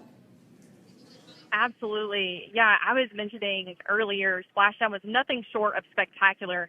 And we were stationed about 1.5 nautical miles away from the splashdown zone and had great visuals here on the recovery vessel Megan. We actually saw a little of the smoke trail as the spacecraft was coming in, and then moments later we spotted those drogue chutes, and this was quickly followed by 4 healthy white and orange main parachutes. We then tracked Dragon all the way down as it slowly propelled into the ocean. And I think I speak for all of us on the ship when I say a new core memory was made today, and we are looking forward to having Crew-9 on board with us a little later. Jaden, that is amazing. Now, obviously, we are watching it here on camera, and the landing conditions look pretty good, but how was it from your perspective? What is the sea state out there? Absolutely. Absolutely. So we've had optimal conditions for Splashdown, and today it is sunny and 63 degrees outside right now with clear skies, light winds, and calm seas. The sea looks absolutely beautiful right now, and light blue with the sun reflecting from it. And, Kay, I think the crew's going to like what they feel weather-wise on this picture-perfect day for Splashdown off the coast of Tallahassee. Thanks so much, Jaden. It certainly looks like a beautiful day. Can you tell us a little bit about the journey of the recovery forces to get to this point? Sure. So one unique aspect of this recovery was the onboard training on station conducted for Butch and Sunny to ensure they were ready to return on a Dragon spacecraft. That training covered all aspects of their return, including nominal and contingency departures, the orbit burn, splashdown, and post-landing ops, which is what this team is preparing for now. As for the recovery teams themselves, we started the day taking a series of helicopters out to the vessel. And as standard, the recovery director and crew support teams were on that first helicopter out and took the time to get everything prepared on the ship. About 2 hours before splashdown, they deployed those fast boats and jet skis into the water. I was actually on the second helicopter out, and we were on the vessel about an hour and a half before splashdown and landed on top of the helicopter pad on the Megan. And the teams have been working diligently across their respective disciplines this week, executing what can only be described, in my point of view, as a logistical masterpiece, just ensuring every detail has been in place for Crew-9's return. That is such great news. I'm so glad that you're able there to experience it in person. Now, can you tell us a little bit about what's next to retrieve the crew for the recovery personnel on board? Yeah, Kate. So coming up next, Dragon will be hoisted into the on-deck translation system, or the nest, at the aft end of the ship, and then will be translated pretty quickly towards that egress platform. We'll perform another series of safety checks as final precautionary measures just to make sure there are no hypergolic vapors present before opening that side hatch. And then once that side hatch of the spacecraft is open, the crew will be assisted out of the capsule one by one from NASA and SpaceX. Freedom, SpaceX, ComCheck. Freedom's got you loud and clear. Thanks, Nick. I've got you loud and clear as well. We have completed our forward link transition. Copy.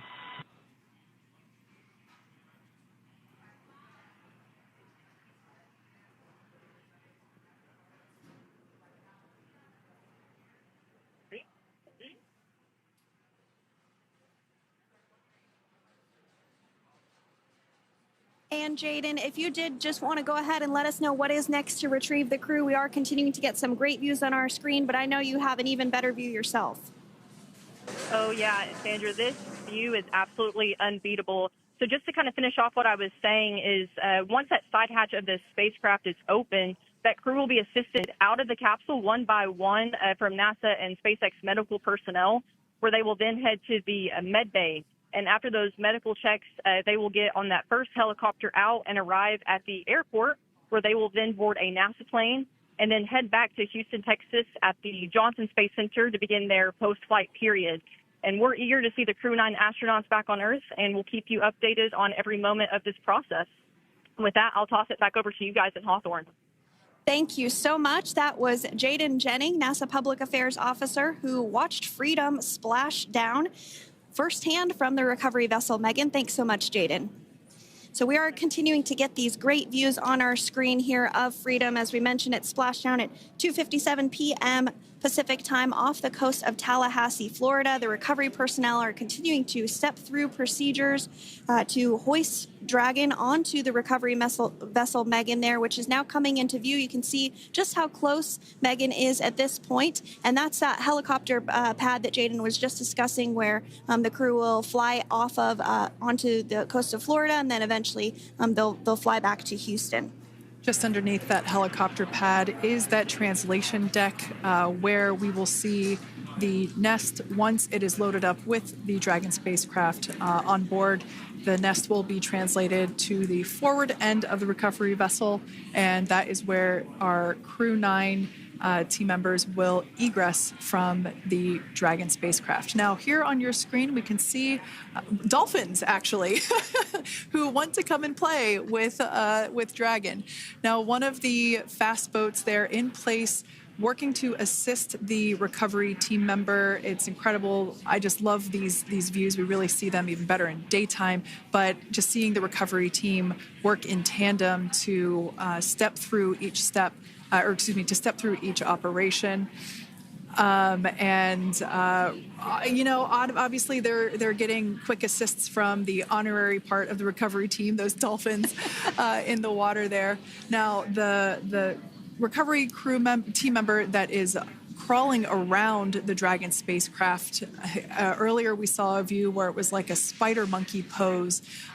We can see that individual now standing in the bucket where the main parachutes were stored while Dragon was on orbit. Obviously, those main parachutes were utilized for splashdown today. They were deployed and cut from the Dragon capsule, and one of the other fast boats of the recovery team working to pull those out of the water. Now, the recovery team member that is there working on top of the Dragon capsule. Earlier, we saw that person performing safety checks. Now we can see some harnessing being placed around the capsule. This harnessing is what will be used to lift the Dragon capsule out of the water and onto the recovery vessel. Wow, we got a cute little pod of dolphins. It wasn't just one or two. I mean, that water just looks beautiful. We had ideal splashdown parameters today. Obviously, wave height, ne'er a concern. The weather is beautiful, as Jaden mentioned, in the 60s, sunny. Looking forward to seeing Crew-9 exit the capsule here shortly once they get hoisted onto the recovery vessel Megan. We can see that recovery vessel slowly but surely closing the distance there between, Dolphin Cam back again. We can see that the Dragon capsule and the recovery vessel, that distance is closing. Again, this is just one more step as we continue to work recovery operations for Dragon Freedom, and we anticipate the lift of the Dragon capsule to occur here in just a few minutes. Now, once all of the rigging is on the capsule and it's hooked up to the recovery vessel, we will see the hydraulic arm, which is that kind of like bridge-like structure there at the aft end of the recovery vessel. We'll see that articulate backwards, and that's a good sign that we're getting even closer to pulling the capsule out of the water. It will then move forward, and the capsule will be placed inside of what you can see there is basically a basket. We call it the nest, Dragon nest, where that's where the capsule will be placed in order for it to be translated to the forward end of the vessel and for the astronauts to egress. And before that does take place, we'll have potentially views of the rigger go ahead and jump off of the spacecraft there. That typically occurs when the spacecraft is a little bit closer to the recovery vessel, and we usually get a really good view of that particular operation from one of the onboard cameras from the recovery vessel. That is an operation that I have a lot of respect and admiration for, that individual that does that.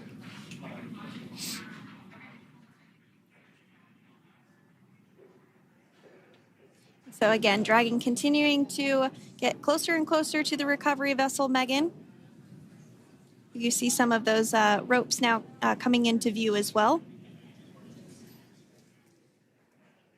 If you are just joining us, Crew-9 Splashdown off the coast of Tallahassee, Florida at 2:57 p.m. Pacific time with NASA astronauts Nick Hague, Butch Wilmore, Sunny Williams, and Roscosmos cosmonaut Alexander Gorbunov. They're now working through procedures to hoist this spacecraft up onto the recovery vessel Megan. We just saw that hydraulic arm get lowered into the lifting position. That arm will be the mechanism that is utilized to lift Dragon up and out of the water and into the nest located there at the aft end of the recovery vessel. And the recovery vessel being used today is, as we mentioned multiple times, is named Megan, but that's actually after NASA astronaut Megan McArthur, who flew on Crew-2 a couple of years ago.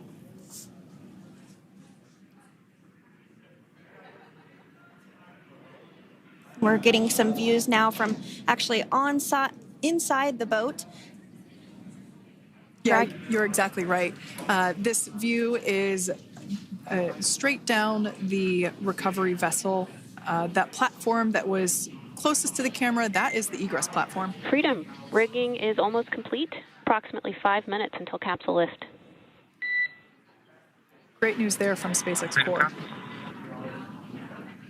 So about 5 minutes left until we see Dragon Freedom get lifted out of the water. That hydraulic arm, as I said before, is the mechanism that will lift it. It's quite swift, actually, the whole process of getting the spacecraft. Brace for capsule lift. Bracing. There it goes, Dragon Freedom being lifted out of the water and onto our recovery vessel, Megan.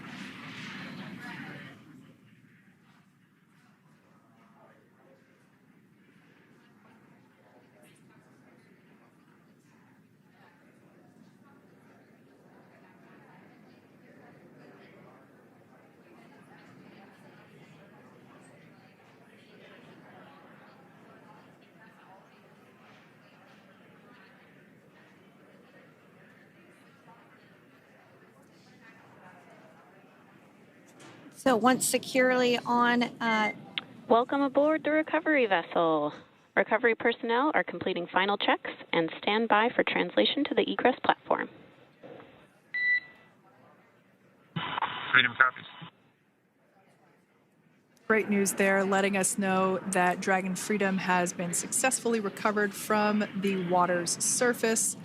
If you've just joined us, we had an on-time splashdown at 5:57 p.m. Eastern Time, and we can now see that the water recovery operations are continuing to progress. The nest where the Dragon spacecraft is located is going to get moved forward. This will happen after one of the recovery crew members does some checks, and we'll also see some hosing.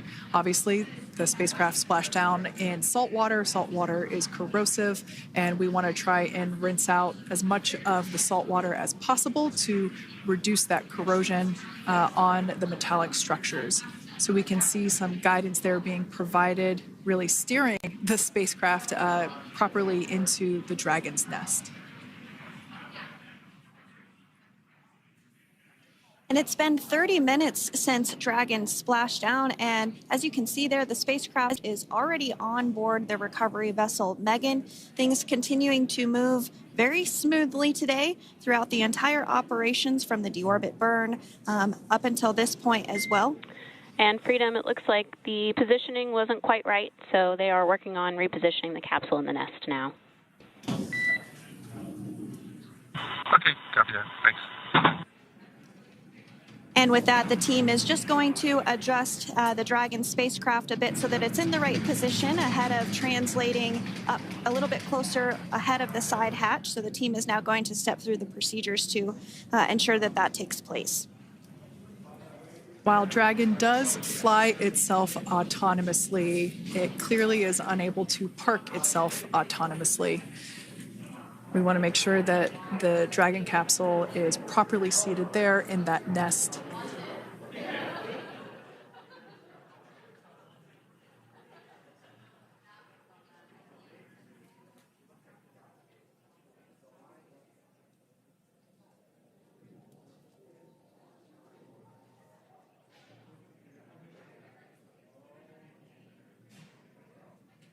Once Dragon is fully seated in the nest, we'll probably see a bunch of that salt water come out from the bucket there located underneath the side hatch. See some salt water splash out. As I mentioned before, one of the recovery team members will begin hosing down the exterior of the spacecraft.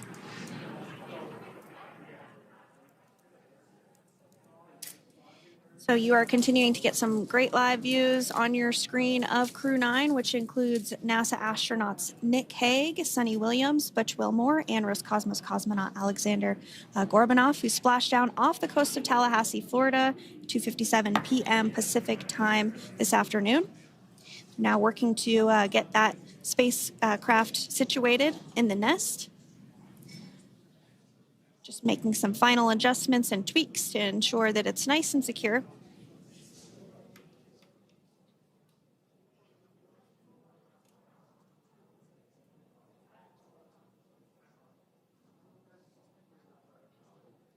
Once the spacecraft is seated and secured and oriented correctly in the nest, Dragon will be moved into the hangar located underneath that helipad that we saw earlier from the aerial views during recovery. All right, Freedom, looks like you are settled into the nest now. Team is working through hypergol sweeps. Copy all.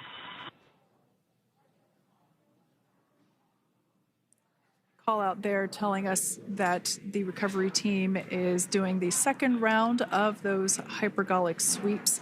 This helps ensure that everyone, all the recovery team members that are located basically right where this camera is located on, towards the forward end of the recovery vessel, that they will all be safe once the spacecraft is translated forward.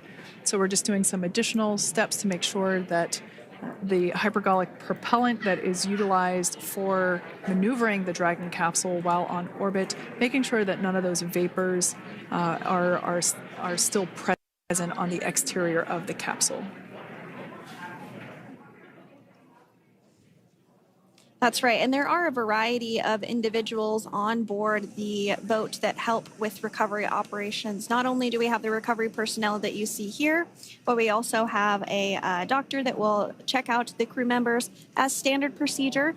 As with any spacecraft that is returning from space, we always perform a medical check with the crew. So you will see the crew come out of the capsule and be placed on stretchers, just like with the Soyuz landing and with all of our Dragon splashdowns. That is the nominal procedure.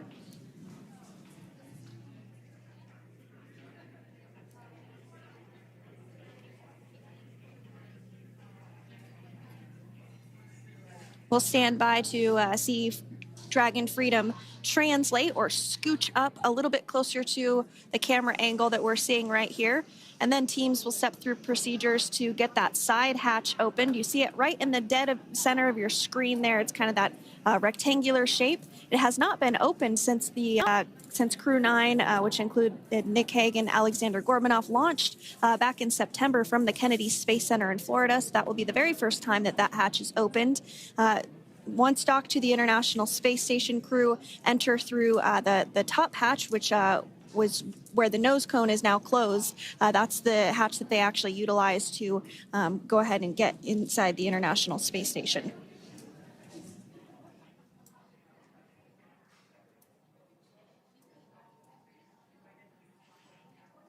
So as we get a little closer to that hatch opening procedure, you might start to see more individuals come into frame for some of that support.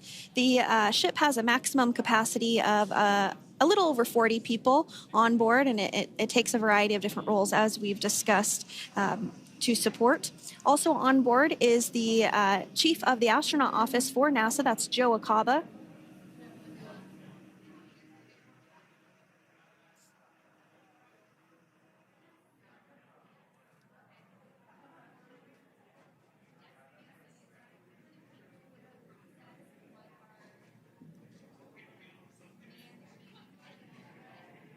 Now, while we are standing by for translation of the Dragon spacecraft to the platform there, the recovery platform that we see in the foreground, it is important to note that Nick, Sunny, Butch, and Alexander will be getting assistance from the recovery teams while exiting the spacecraft.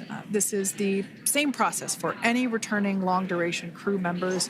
As you could imagine, returning to a gravity environment can wreak havoc on our vestibular system, which is responsible for maintaining balance and motion. Of course, safety is our number one priority with this operation, so we'll see the crew members helped out of the spacecraft one by one, and they will be assisted the few feet to the medical quarters aboard the boat. And on board Dragon are three veteran space flyers. That includes Nick Hague, the commander, as well as Butch Wilmore and Sunny Williams. Alexander Gorbanov is completing his very first space flight on this mission, and he completed 171 days in space along with Nick Hague.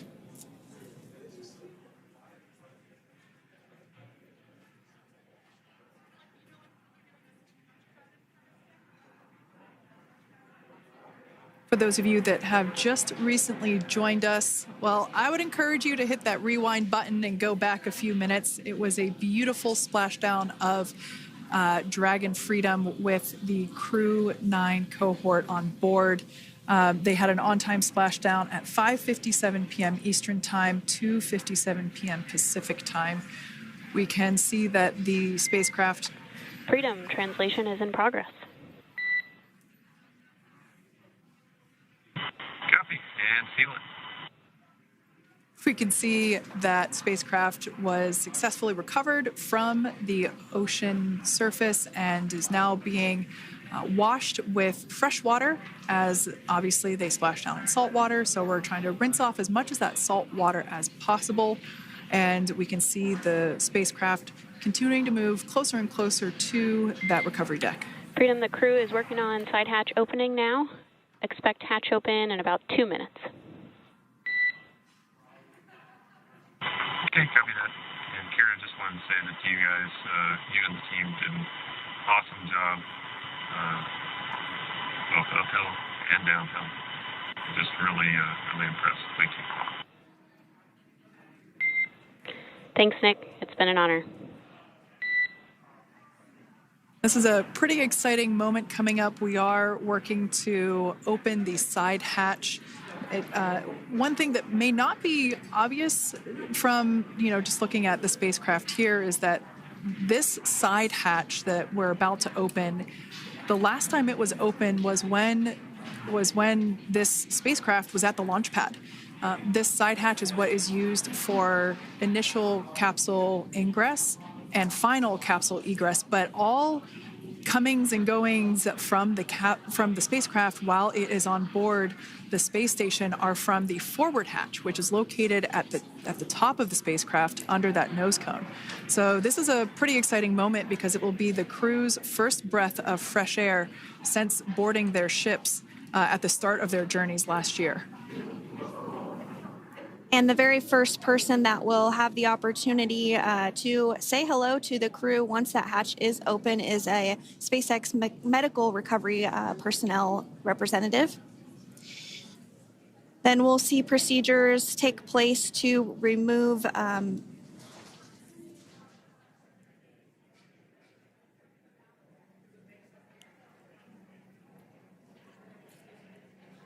the footrests of Dragon. That will just help the recovery personnel get a little bit more room to access the crew and help get them out of the spacecraft. Yeah, you're absolutely right. Safety is, once again, top priority here, and removing those footrests from all 4 seats will be helpful as a SpaceX recovery team member will actually go into the capsule into Dragon Freedom to help the crew members unbuckle and stand up, and essentially we'll also see a fun little slide be put in place to help the crew members exit the spacecraft safely. So yeah, we're going to remove all 4 of those footrests to basically give a little bit more working room inside the spacecraft. That's right. And we did hear the go for that hatch opening, so we're just a couple minutes away from being able to see that. And then we might be able to get the chance to see a couple of views inside of the Dragon and see the crew following their splashdown. Now, opening that side hatch isn't quite like opening the door to your car. We have to depress the seal around the side hatch, as well as, we'll now see them open that side hatch up.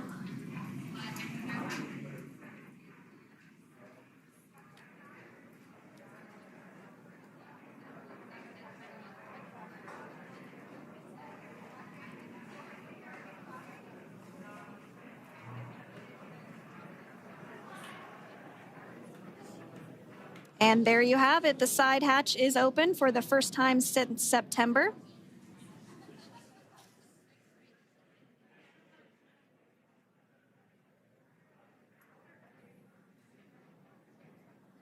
We can see some of the protective equipment there that was brought into frame that will help protect the edge of the side hatch, one from any potential damage. Oh, we can see the recovery crew member there taking photos of the side hatch seal. This is part of the standard operation for recovery.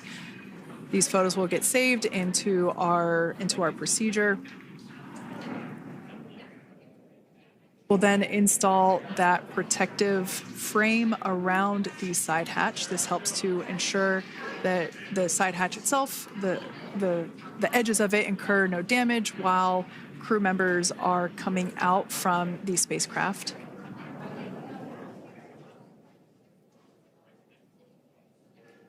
If you missed it, there was also a recovery team member that went inside.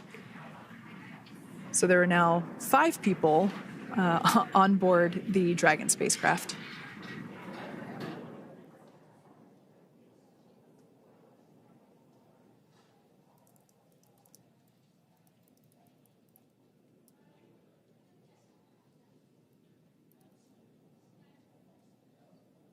And if you are just joining us, it has not yet even been an hour since Crew-9 splashed down off the coast of Tallahassee, Florida at 2:57 p.m. Pacific time. The crew is now on board the recovery vessel Megan, and the hatch is open.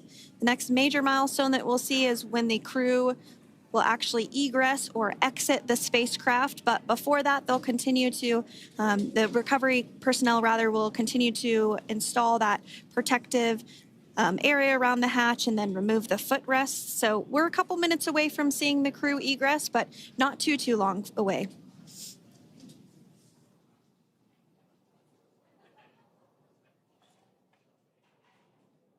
We'll probably see those footrests being handed out here in the near future, as I mentioned before. Oh, of course, we got to get a well-documented photo of the moment. Although we can't see it from here, I'm pretty sure there are 4 smiles on board right now. And we did hear that report out from the commander, Nick Hague, following Splashdown, that there were four smiles as far as he could see. Yeah, capsule full of grins. Now, generally speaking... And there we do see Crew-9, some happy waves, smiles all around back on Earth.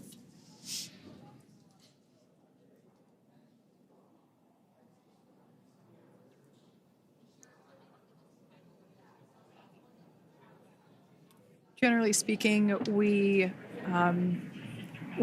have the individuals in the 2 center seats of the spacecraft exit first. You might hear us refer to this as the exit process as egress. It's just another term for exiting the spacecraft. Generally speaking, we most of the time have the 2 center seats egress first, as it makes moving around inside the capsule a little bit easier.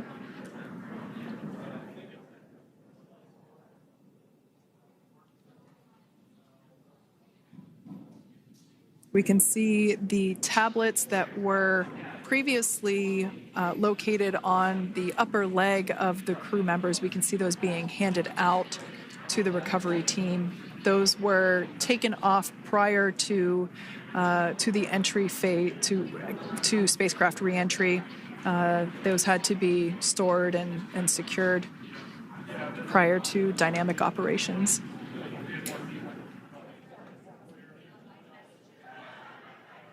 It looks like we are starting to see the footrests also be removed. I just saw one there on the screen. There are 4, of course, 1 for each crew member.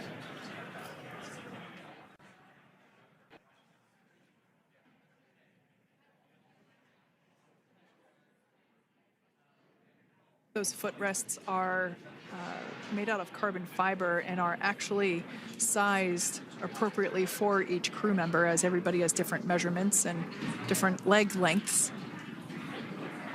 Same goes for the armrests and the bucket length of each seat. We size those appropriately for the crew members and to ensure their comfort and safety. I believe we just saw the little ramp that is used to help slide the crew members out from inside the spacecraft. And once the crew does exit Dragon Freedom, they will be placed on to a stretcher to go to a medical bay for medical checkouts. This is standard procedure for all Dragon spacecraft flights that Splashdown crewed, as well as for our Soyuz spacecraft that land in Kazakhstan.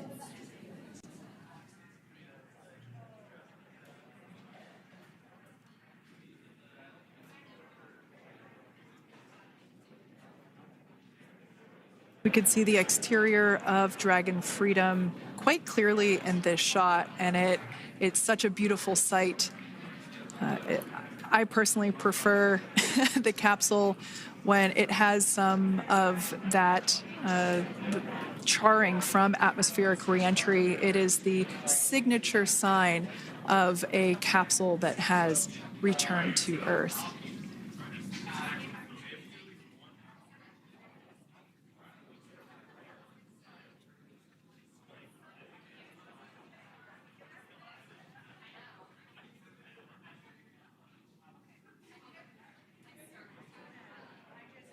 Continuing to stand by for our first crew member to egress or exit Crew Dragon Freedom following their splashdown at 2:57 p.m. Pacific time. Dragon undocked from the International Space Station at 10:05 p.m. Pacific just yesterday, so it was about 17 hours of phasing.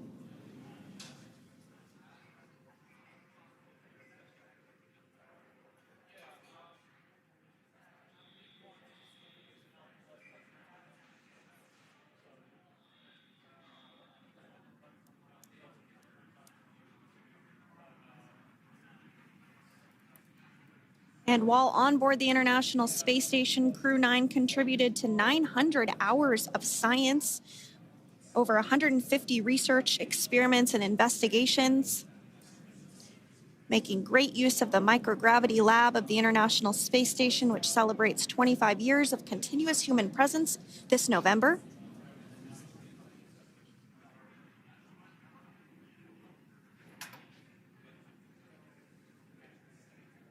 Looks like we're about to get our first crew member here upon egress of the Dragon spacecraft.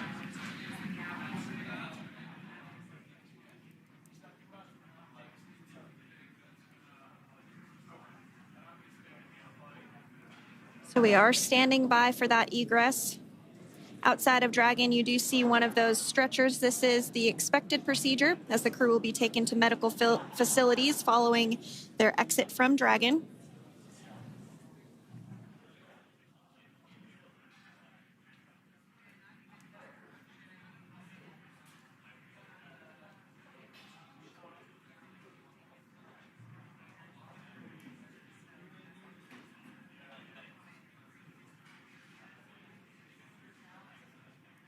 We can see folks on board clapping as our first crew member. And that is NASA astronaut Nick Hague, commander of Crew-9, now out of Crew Dragon Freedom. Some smiles, thumbs up, and a wave. Can't get any better than that. Yeah, that is one happy camper, that's for sure.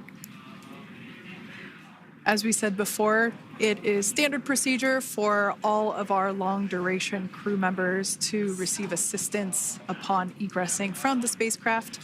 We basically help them move off of the recovery deck and into the private medical quarters for their initial consultation with the SpaceX flight surgeon.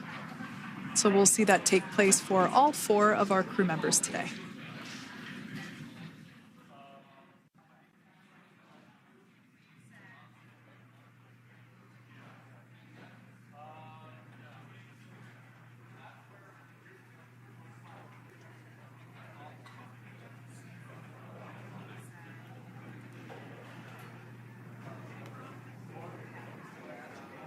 And we are standing by for the next crew member to exit Freedom.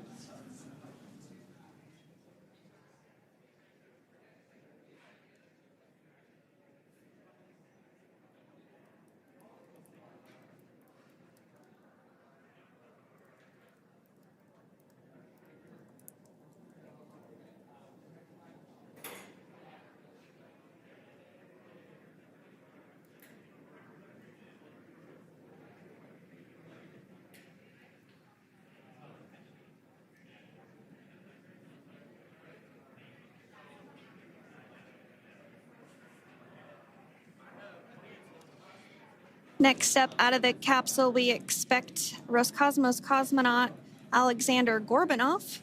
His first space flight. Spent 171 days in space alongside NASA astronaut Nick Hague. Looks like we're getting some cheers and clapping on board as Alexander is slid down the little ramp and placed into the mobility aid. Once again, big smile.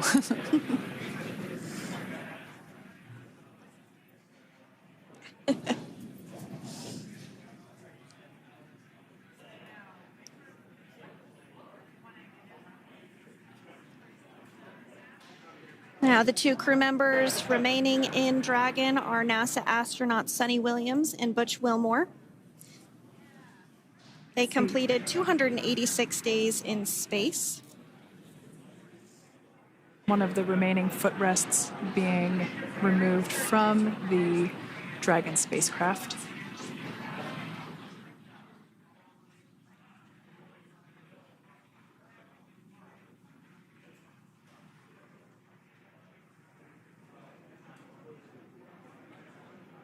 As I said before, we generally try to have the crew members that are located in the two center seats aboard Dragon, and we like to have them egress first if possible, as it creates a little bit more movable working room inside the spacecraft. There is a recovery crew member inside that is helping all of our Crew-9 crew egress or exit from the spacecraft.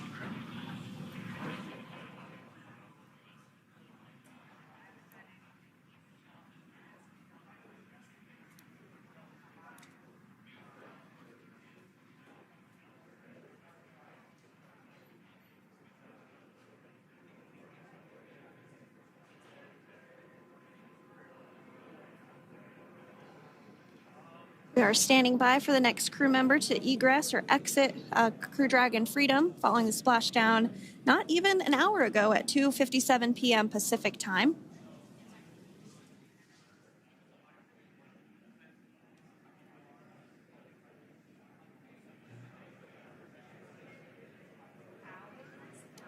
Really have the recovery operations down pretty quick at this point. Yeah, it's pretty incredible to think that just 5 years ago when we were doing the initial demonstration missions of the Dragon for Crew Dragon, that now we're under about 30 minutes for, to retrieve the spacecraft from the water, and just several minutes here while it's been on board and to get everyone, really to get that side hatch open.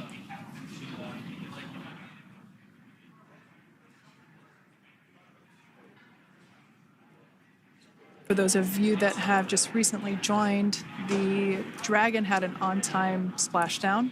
It looks like we're getting our next crew member here. That is none other than Sunny Williams. Big smile, big waves.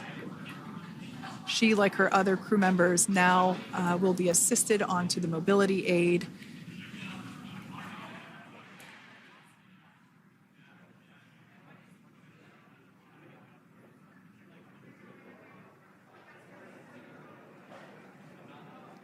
There we have it, some waves, some thumbs up, and some smiles. Definitely seems to be a theme among all recovery operations. Absolutely. And of course, that leaves NASA astronaut Butch Wilmore inside Dragon in seat 4.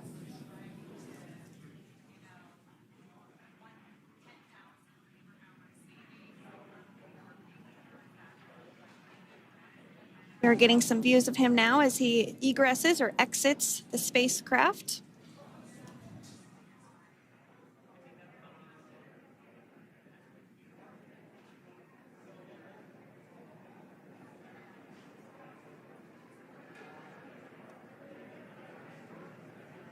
Once again, some elation and cheers there from Butch Wilmore.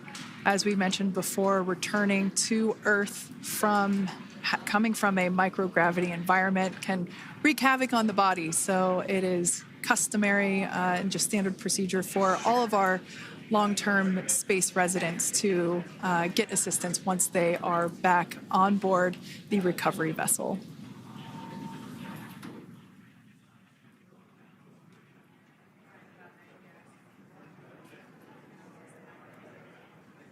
Well, now that Nick, Butch, Sunny, and Alexander are safely back home on Earth and getting checked out by the NASA medical team, we're going to wrap up our live coverage of their return. The Crew-9 mission began a little differently than usual since Butch Wilmore and Sunny Williams were already aboard the space station when Nick Hague and Alexander Gorbunoff arrived on the Crew-9 spacecraft in September.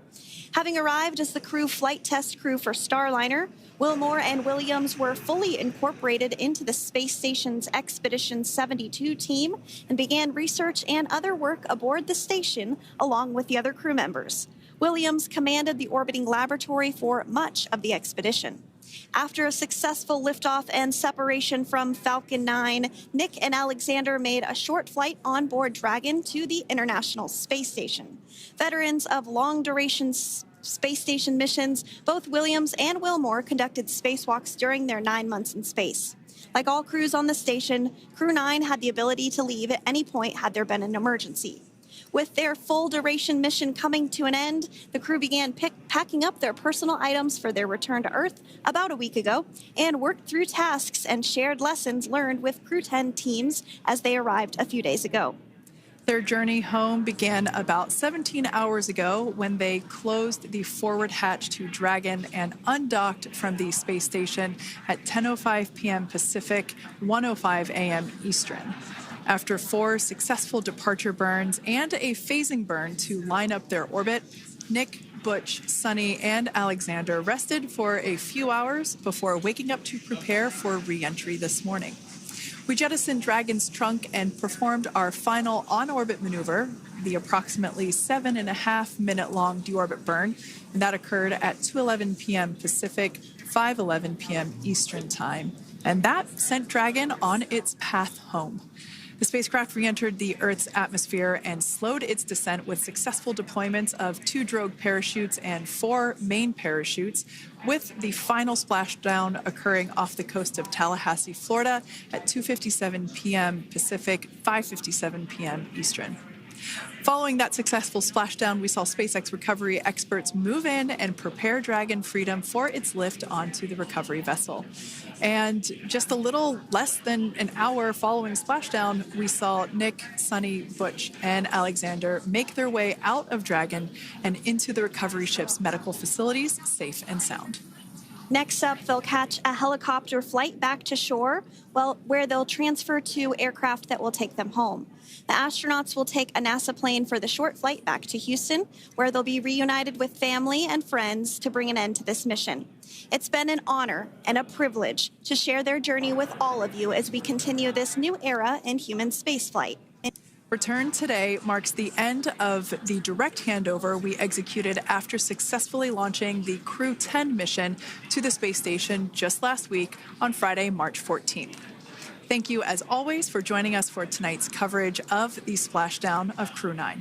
Remember to follow SpaceX on X and NASA online and on social media for updates for the very latest on crew and cargo flights to and from the International Space Station.